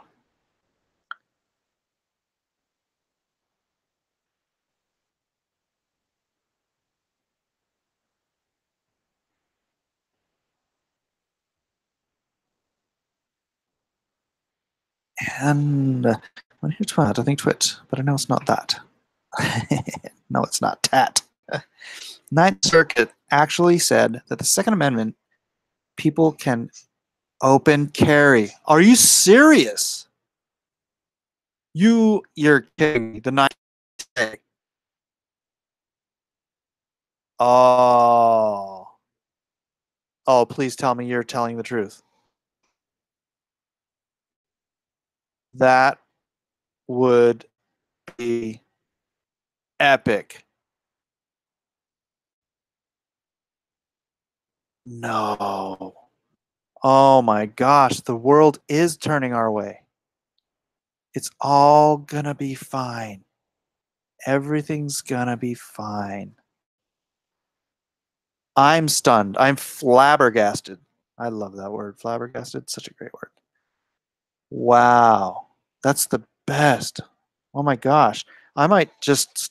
Are they saying that you can't? That state laws can't dissuade? I mean, is that the result of what their ruling means? Can I buy an open carry holster and just strap my 380 auto to my hip and just go to the store? Yeah, find out. That would be news in a year and a half of news coming out of this White House and out of our new wonderful California will file lawsuit after lawsuit all day. Right. But until one of their lawsuits, I just, is it like, are we finally free? Is the Second Amendment like finally overruling state courts? I mean, the Ninth Circuit is a California court, isn't it? I mean, what other court could California take that to that besides the Ninth freaking Circuit? It's insanity. Ah, wow. I buy some champagne. I don't even like champagne, but I feel like buying champagne for that. Fantastic. Thanks for breaking that news here. States like Hawaii will have to allow for more guns on the streets. Far more guns on the dude. If that's what that means, I'm legit gonna start open carrying. I'm gonna bring my gun everywhere.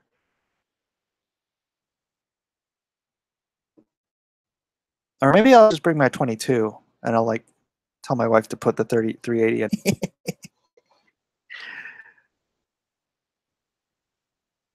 Oh my gosh.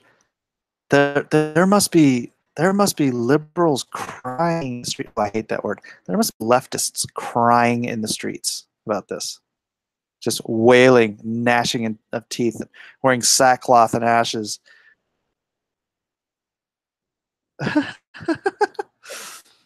Open carry firearm outside the home, according to the Washington Post. Panel issued the 2-to-1 ruling in the case of Young versus Hawaii, determining that constitutional rights were violated when Hawaii officials denied him a permit to carry his weapon openly in public for self-defense. A lower court had previously, just found on BB. The lower court previously ruled that the Second Amendment applied to guns in the home. Just found on BB. Ninth Circuit limiting open carry to police. I'm gonna, you know what? I'm sorry. We'll have to take a station break. Ninth open carry. Let's go to the news, shall we?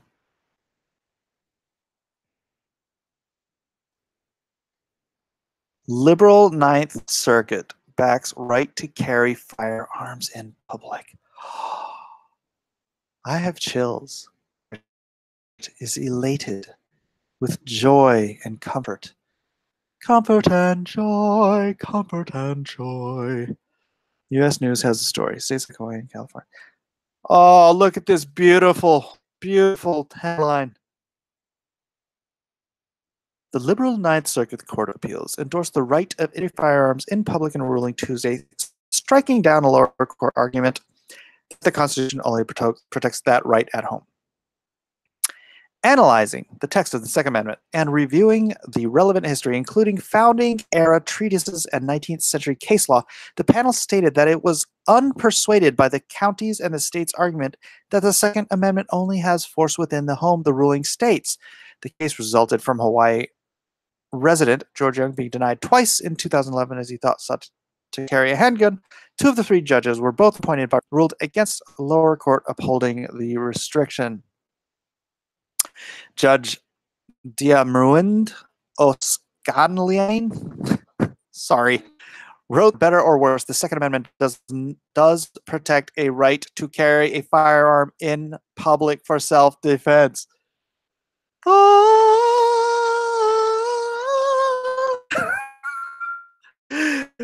Oh my gosh, I have goosebumps. In his dissent, George Richard Clifton states, states have long allowed for extensive regulations and on the public carry of firearms. The order said, Ninth Circuit surprises with pro-Second Amendment decision blocking California ammo ban.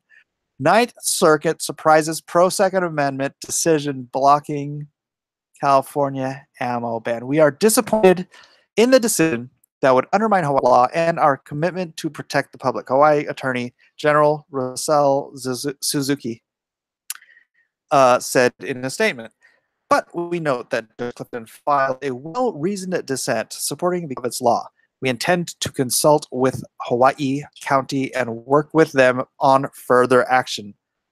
Edwin, are you here and are you reading this? Edwin, who is the second most annoying person in the house? This is your state, Edwin, my native state of Hawaii. It's the second time this month the three-judge panel issued a pro-Second Amendment decision after a decision last week to suspend California's ban on the possession of large magazines. Wait,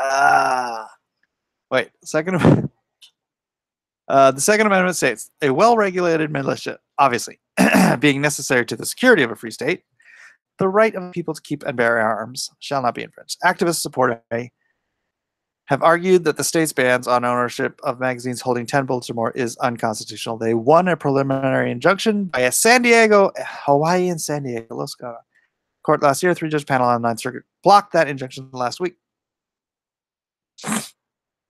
Based in San Francisco, the Ninth Circuit, I know, San Francisco, has a reputation for being one of the nation's most liberal courts. Critics have branded court for the Ninth Circus, in part because of many rulings have overturned the U.S. Supreme Court, have been overturned by the U.S. Supreme Court. This includes the infamous 2002 ruling that the Pledge of Allegiance is unconstitutional because of its use of the phrase under God. Republicans have been working to fill vacancies with conservatives, but suffered a setback last week when White House withdrew the nomination of Ryan Bounds for the Ninth Circuit after realizing it did not have the necessary support in the Senate.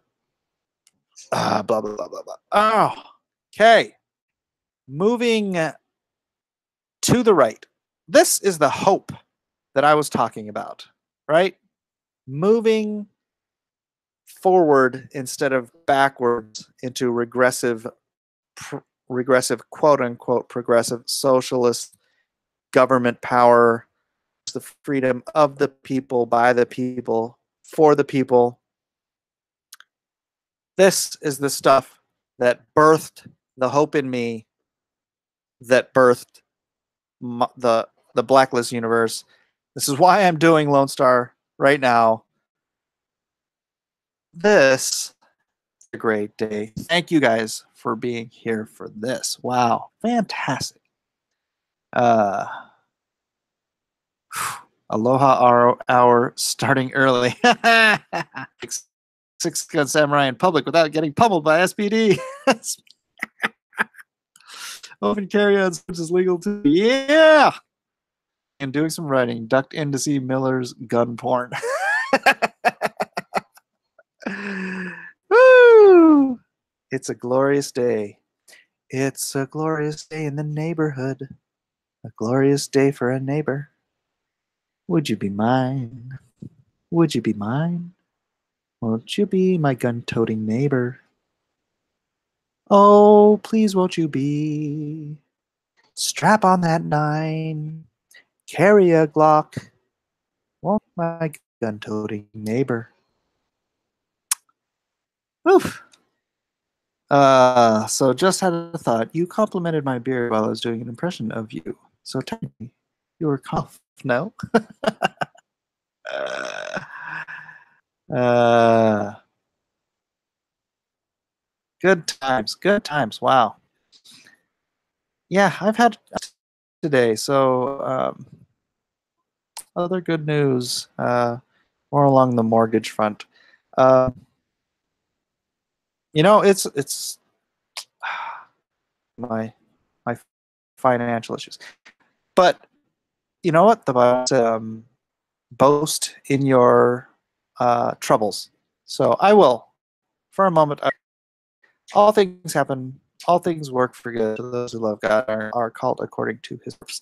So as you guys know, San Diego was a bust. You know, I still made money, but it was like half of last year, and so the bills I was expecting to be able to catch up on, I will have to wait until the Lone Star money comes in, or maybe maybe I'll get some more money at another con here soon.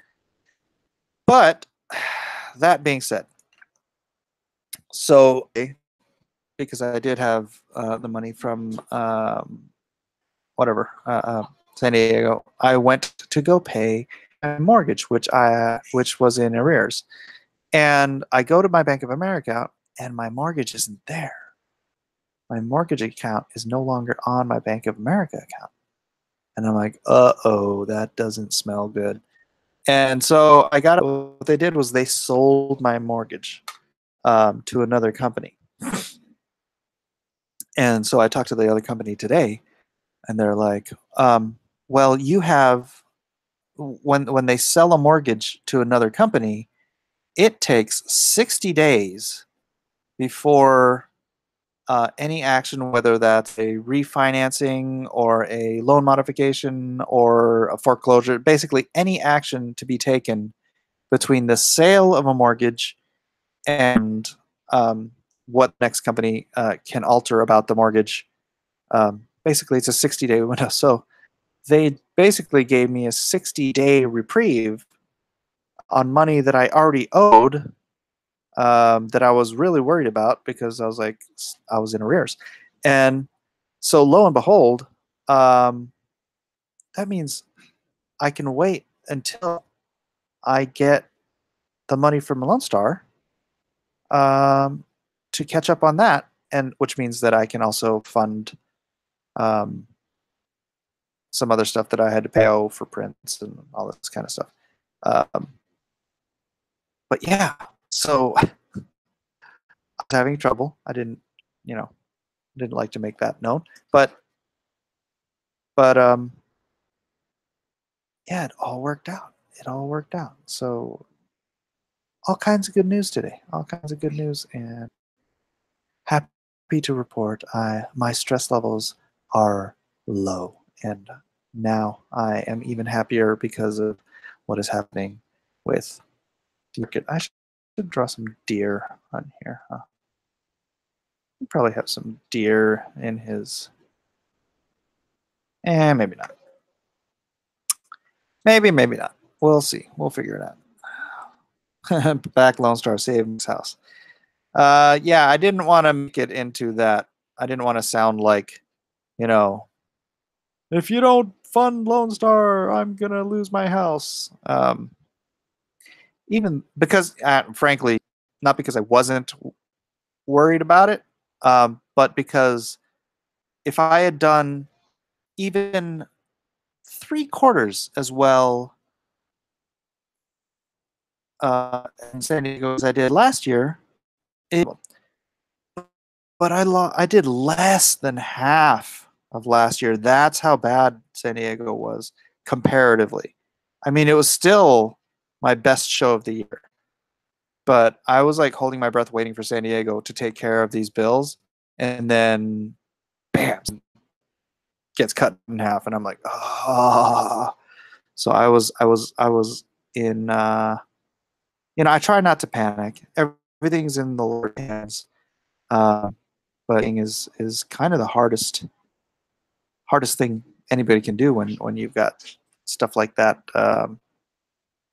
piling on top of you. So, but yeah, everything will work out.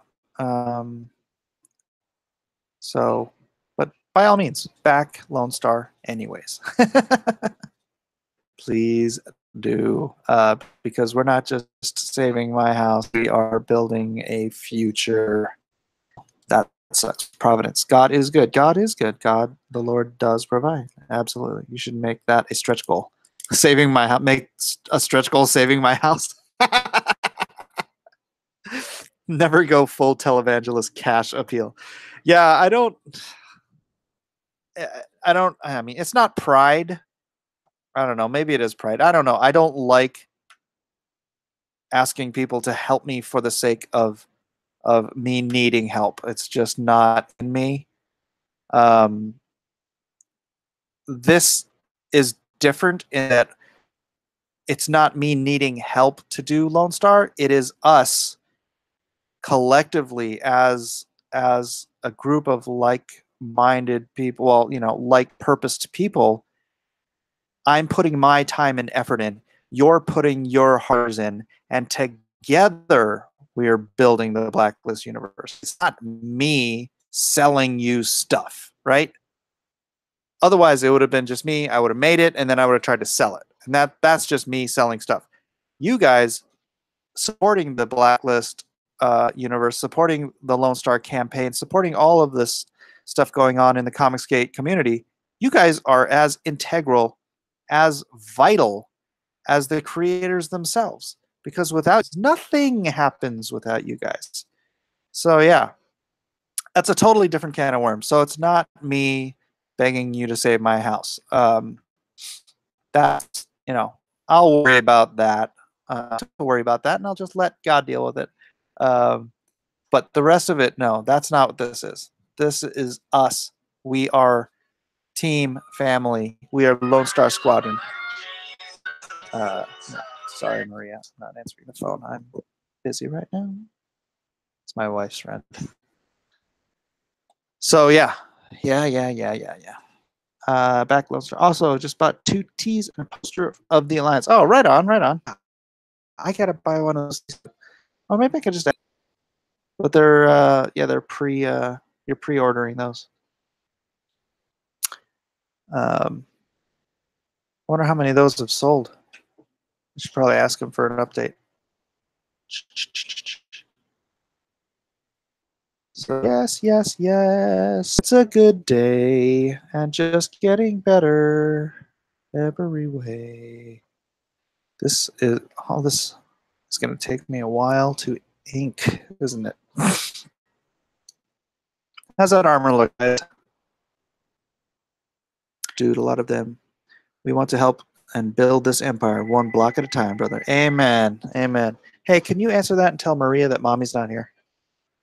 So, Mike, I found Blacklist through EVS, but I've become a bigger fan of Blacklist, getting to know you and your work. I'm excited to be and watch growth. Thank you, Sierra Whiskey. Thank you very much. I appreciate it more than you could possibly know.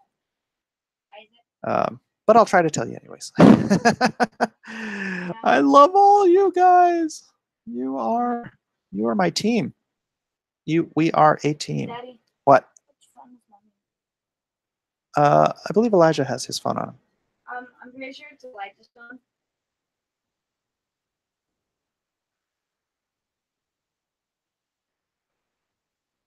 Okay. Yeah, amazing, sweet. That's actually sweat. Are you officially monetized? In the sense that I can get by on 865.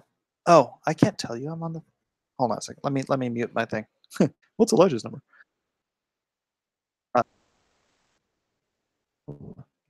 Let me mute my mic real quick.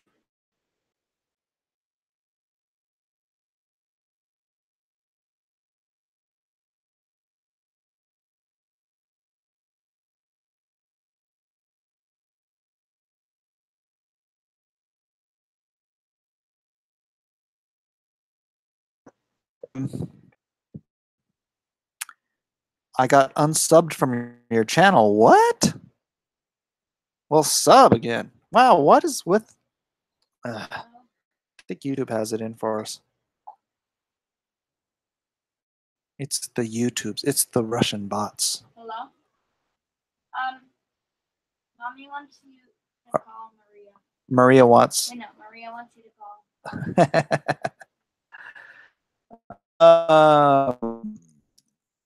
GA Maria wants you to call Mommy. Confiscate Alliance image is amazing. Thank you very Yeah. much. Yeah. Oh yeah. You were asking if I was officially monetized. Okay. So all of the costs of the production and the shipping and everything of the comic book are paid for in full. The subsequent money would be enough for me to live on for the duration that it would take to book. So in that sense, yes. Is it meeting my page rate? No. But I'm thrilled for how far we are. I'm absolutely thankful and happy about where we are and the fact that we are at a place where I could of what we've made already. And I mean that's no small feat. Most people fail on Indiegogo and Kickstarter and whatnot. And you know, you guys have made this just a great success, more so than probably I don't even know the percentage, but a huge percentage of the people who be doing what I'm doing.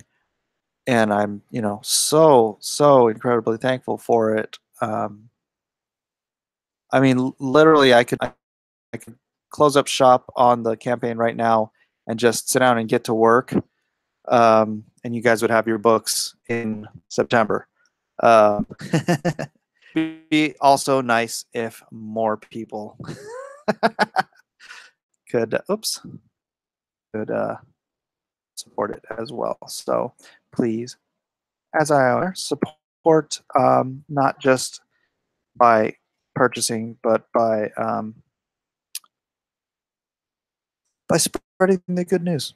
You're the soldiers. You are the squadron. You got to get out there and fly your sorties and hit the beach. Hit the beach head. Take out those snipers. Okay. Is that good? All right. Let's see. Just take money. I'll take it all. DVS, he will take his thotum and squash us all. You guys are so mean to him. YouTube is doing that on purpose. I've heard DNC has that happen a lot. That's crazy, right? I mean, why? I mean, I guess we know why, but it's just so wrong. So freaking wrong.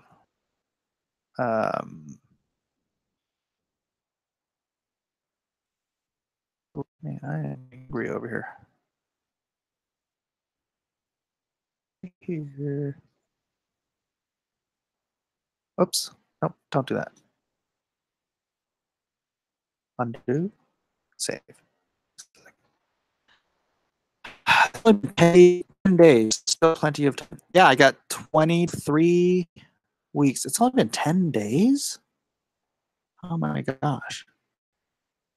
28,449. Wow, nice. Man, thank you. Yeah, I'd like to get to 30K by the end of the week. Hey, Chester. Sorry about the notification. I'm sure you have the bell notification on. Yeah, because, you know, otherwise you never find out anything. All right, here, I'm going to remove the background. What do you guys think so far? Does that look like Renly Baratheon about to snuff it? Oh, is this channel now monetized? I'm sorry, Matt. I didn't understand your question. No, it is not monetized yet. I don't know for certain when that will happen. Oh shoot, that wasn't even supposed to be there, was it? I am in review. I have, you know, jumped through all their bells or all their hoops and am awaiting a decision. So, but no, not as yet. I am not as yet monetized this.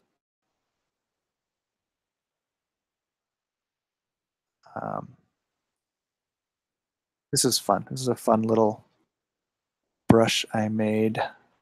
Shape dynamics. Where's size minimum diameter? Size jitter. No. So just do this and go.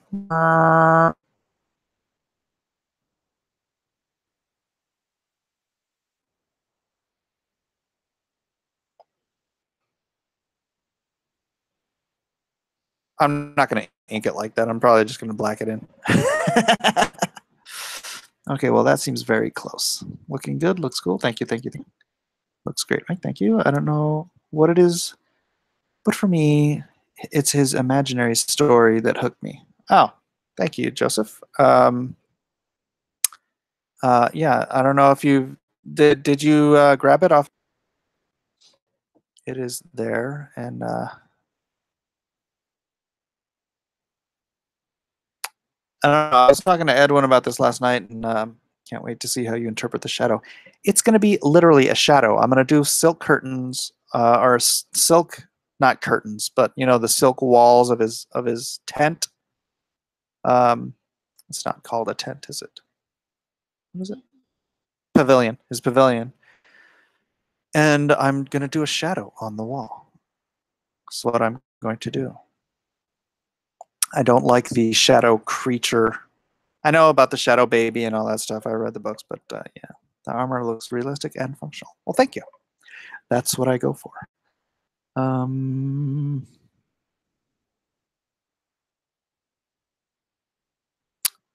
I felt an instant connection to you and what you're working to achieve the moment EVS introed you on his stream. Totally sure that's when thank you. Lone Star Squadron, ho! Looking good. Yeah, Joseph, did you the Imaginers? Oh, that's what I was going to say. Is you know, I was talking to Edwin, and Edwin was suggesting that you know I don't focus on like, the stuff that I already have done until you know I'm a little deeper into Lone Star and the Blacklist universe and all that stuff. But I don't know. I want to do that stuff, and it wouldn't be just me. I mean, I would be heading up the Indiegogo for stuff, but like, say I was doing Imagine the original script's already done, so all I want to do on Imaginaries is redo the first miniseries, hopefully with Nikos Koutsis. But if not with Nikos, then I'll find another artist because I just don't like the art. I think the artist who did it was very early in his career, and a lot of it does not look up to snuff. And I might want to go in and retool some of the dialogue. But I don't know. I know other people's opinions on the subject. Do you guys want to see the Imaginaries reimagined? Not even reimagined. Basically, just redrawn and re-edited, and then of the Comicsgate universe, the Comicsgate Alliance, or do you think I should only focus and then let's give her an earring, Lone Star, and then Nuclear Family. Let's hear some opinions from down there in the peanut gallery. Not right now.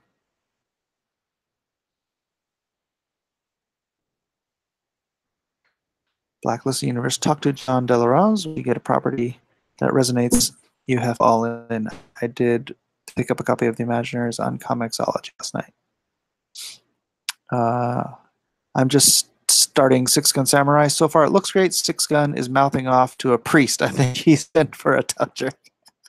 Oh wow! I wasn't aware it was available. Yeah, Comixology.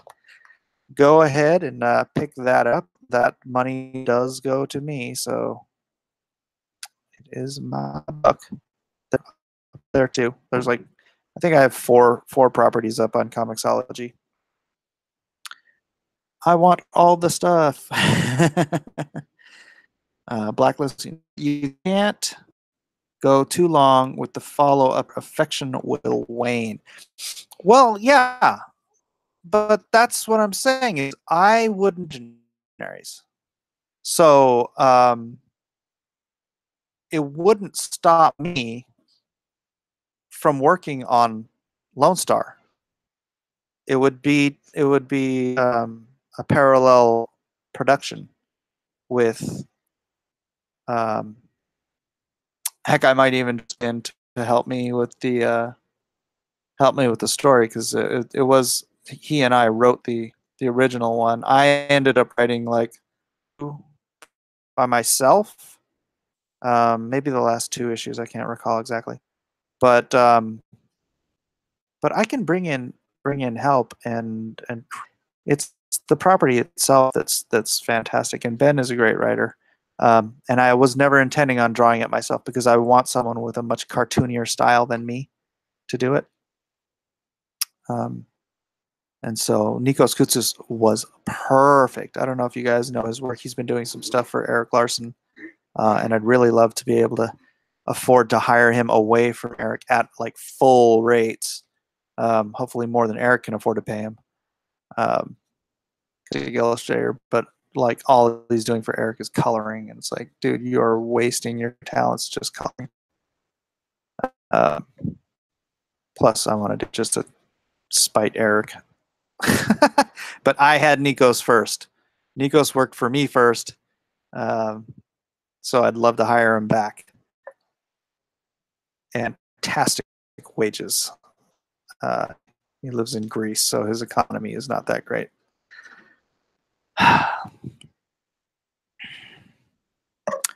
Don't spread yourself too thin. One of the biggest problems entrepreneurs create for themselves is expanding too quickly. I understand that, but like I said, this story's already done. The story's done. All I have to do is hand it to the right people to get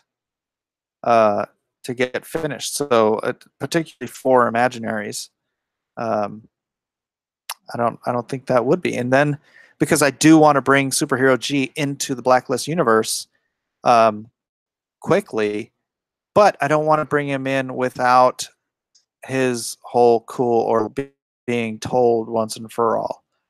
And then, you know, if everybody loves the Imaginaries universe, then, you know, I'll cross that bridge later. But, you know, I can have Ben writing. Ben already actually has a storyline in mind for a second Imaginaries tale about what was it? It was a teddy bear that was told he was a lion by his creator. You know, the imaginary friend as a teddy bear. But then he gets to the imagination and everyone just sees a teddy bear, but he thinks he's a lion. It's a really cute story. Yeah, so I don't know. I'm down for listening to you guys. I don't want to spread myself too thin, but at the same time, I have a lot I want to do over, you know, over the next few years. I'd push Lone Star first and just advertise your older work. It's great to talk about your previous work. Builds your credibility. I remember you talking about it, but I don't know the story. One shot before finishing the series so more people can get to know it. Consider it done. Imaginaries is a great idea. We really want to see more of it. I'll drink to spite. When I say builds your credibility, I'm in the know for comics. comics Blacklist universe. If you're going to bring it, should do some Imaginaries streams and give people some feel for it. Yeah, I wouldn't just dump it on the community. Like something I would take more time to build up than I did with Lone Star. Because as I said, I wouldn't be the one drawing it. And so you guys would be funding me hiring another artist to finish it up. But boy, I think everybody would love that story. It is a story that story was a gift from God, and it did relate my proudest moment in comics when a kid wrote me this letter, this long letter, telling me about how to him had gone through a divorce, and the child Tanner, the reason he rejects Superhero G is because his parents get a divorce and he decides it's time to grow up and give up these childish things like imaginary friend. And so that's how she ends up in the imagination to begin with. So yeah. Moment in comics of everything I've done, my proudest moment was realizing that I had touched another human being's heart with a story that I had written or co-written, as it were. And so that's why Imaginaries has a very, very important place in my heart, in my plans. So that's leading with my heart. Just kidding.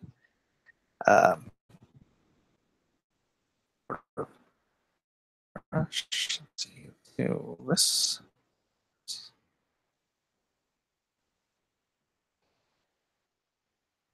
Caitlin, Cat, as she is called. Let's see. Let's give her a little. Make sure this hood comes down here.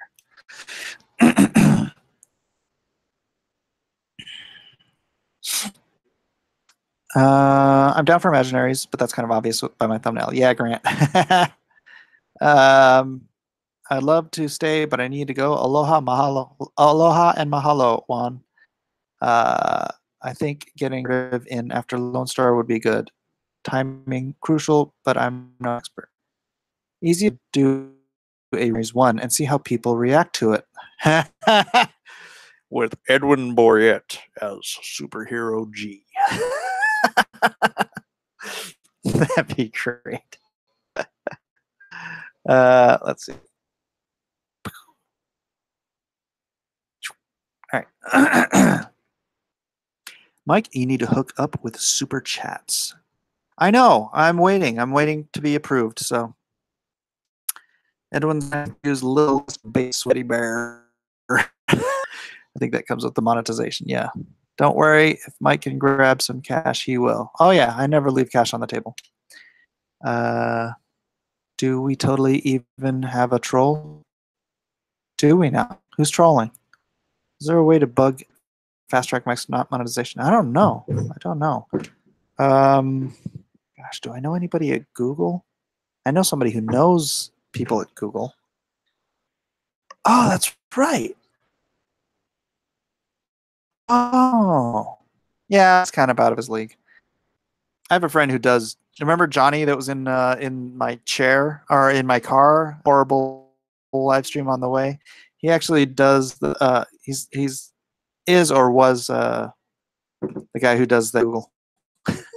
He's a hairstylist. I'll look for the fans to bug them.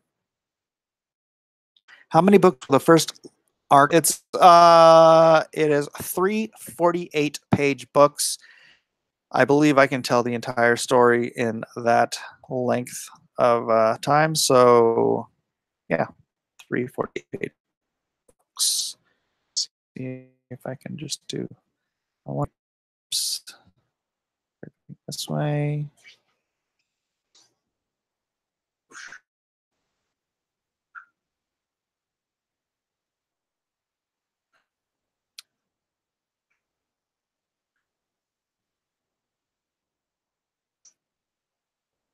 Have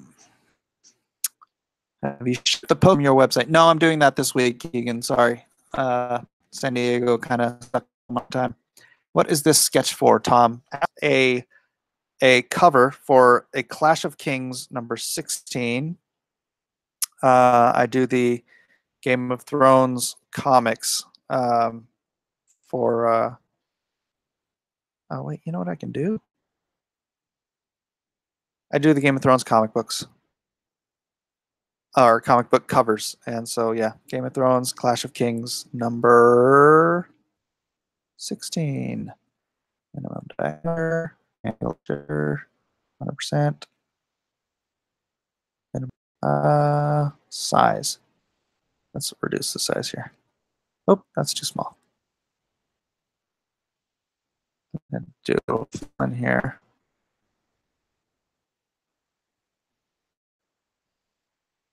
Right. And then hide that. His trolling name is Game is Weak. Oh, Jiminy Cricket put him on a timeout. I didn't even see what it was.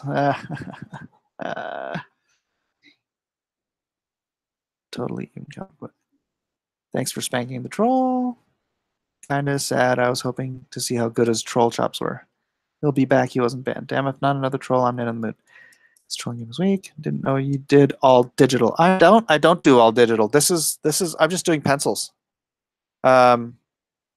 Usually I do actually let me turn that back on and lower the opacity. Usually I do my hold on a second. What was I going to say? Usually I do all traditional. As I don't have a good setup for my computer or my phone, I used to have a decent, what do you call that thing? Ostrich neck stand. But I don't have it anymore because my kid busted it. So says who? Says me. So what I've been doing just for the sake is doing my pencil work here digitally so that you guys can watch, so that I can test. And then I print this out and get with traditional inks. So yes, this is what I do, and not all digital, as you say.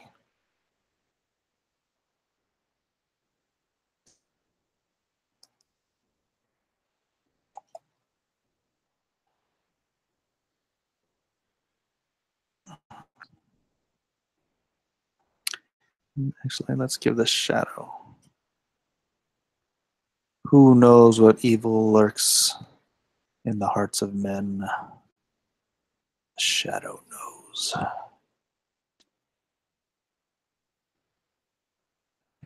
Back up.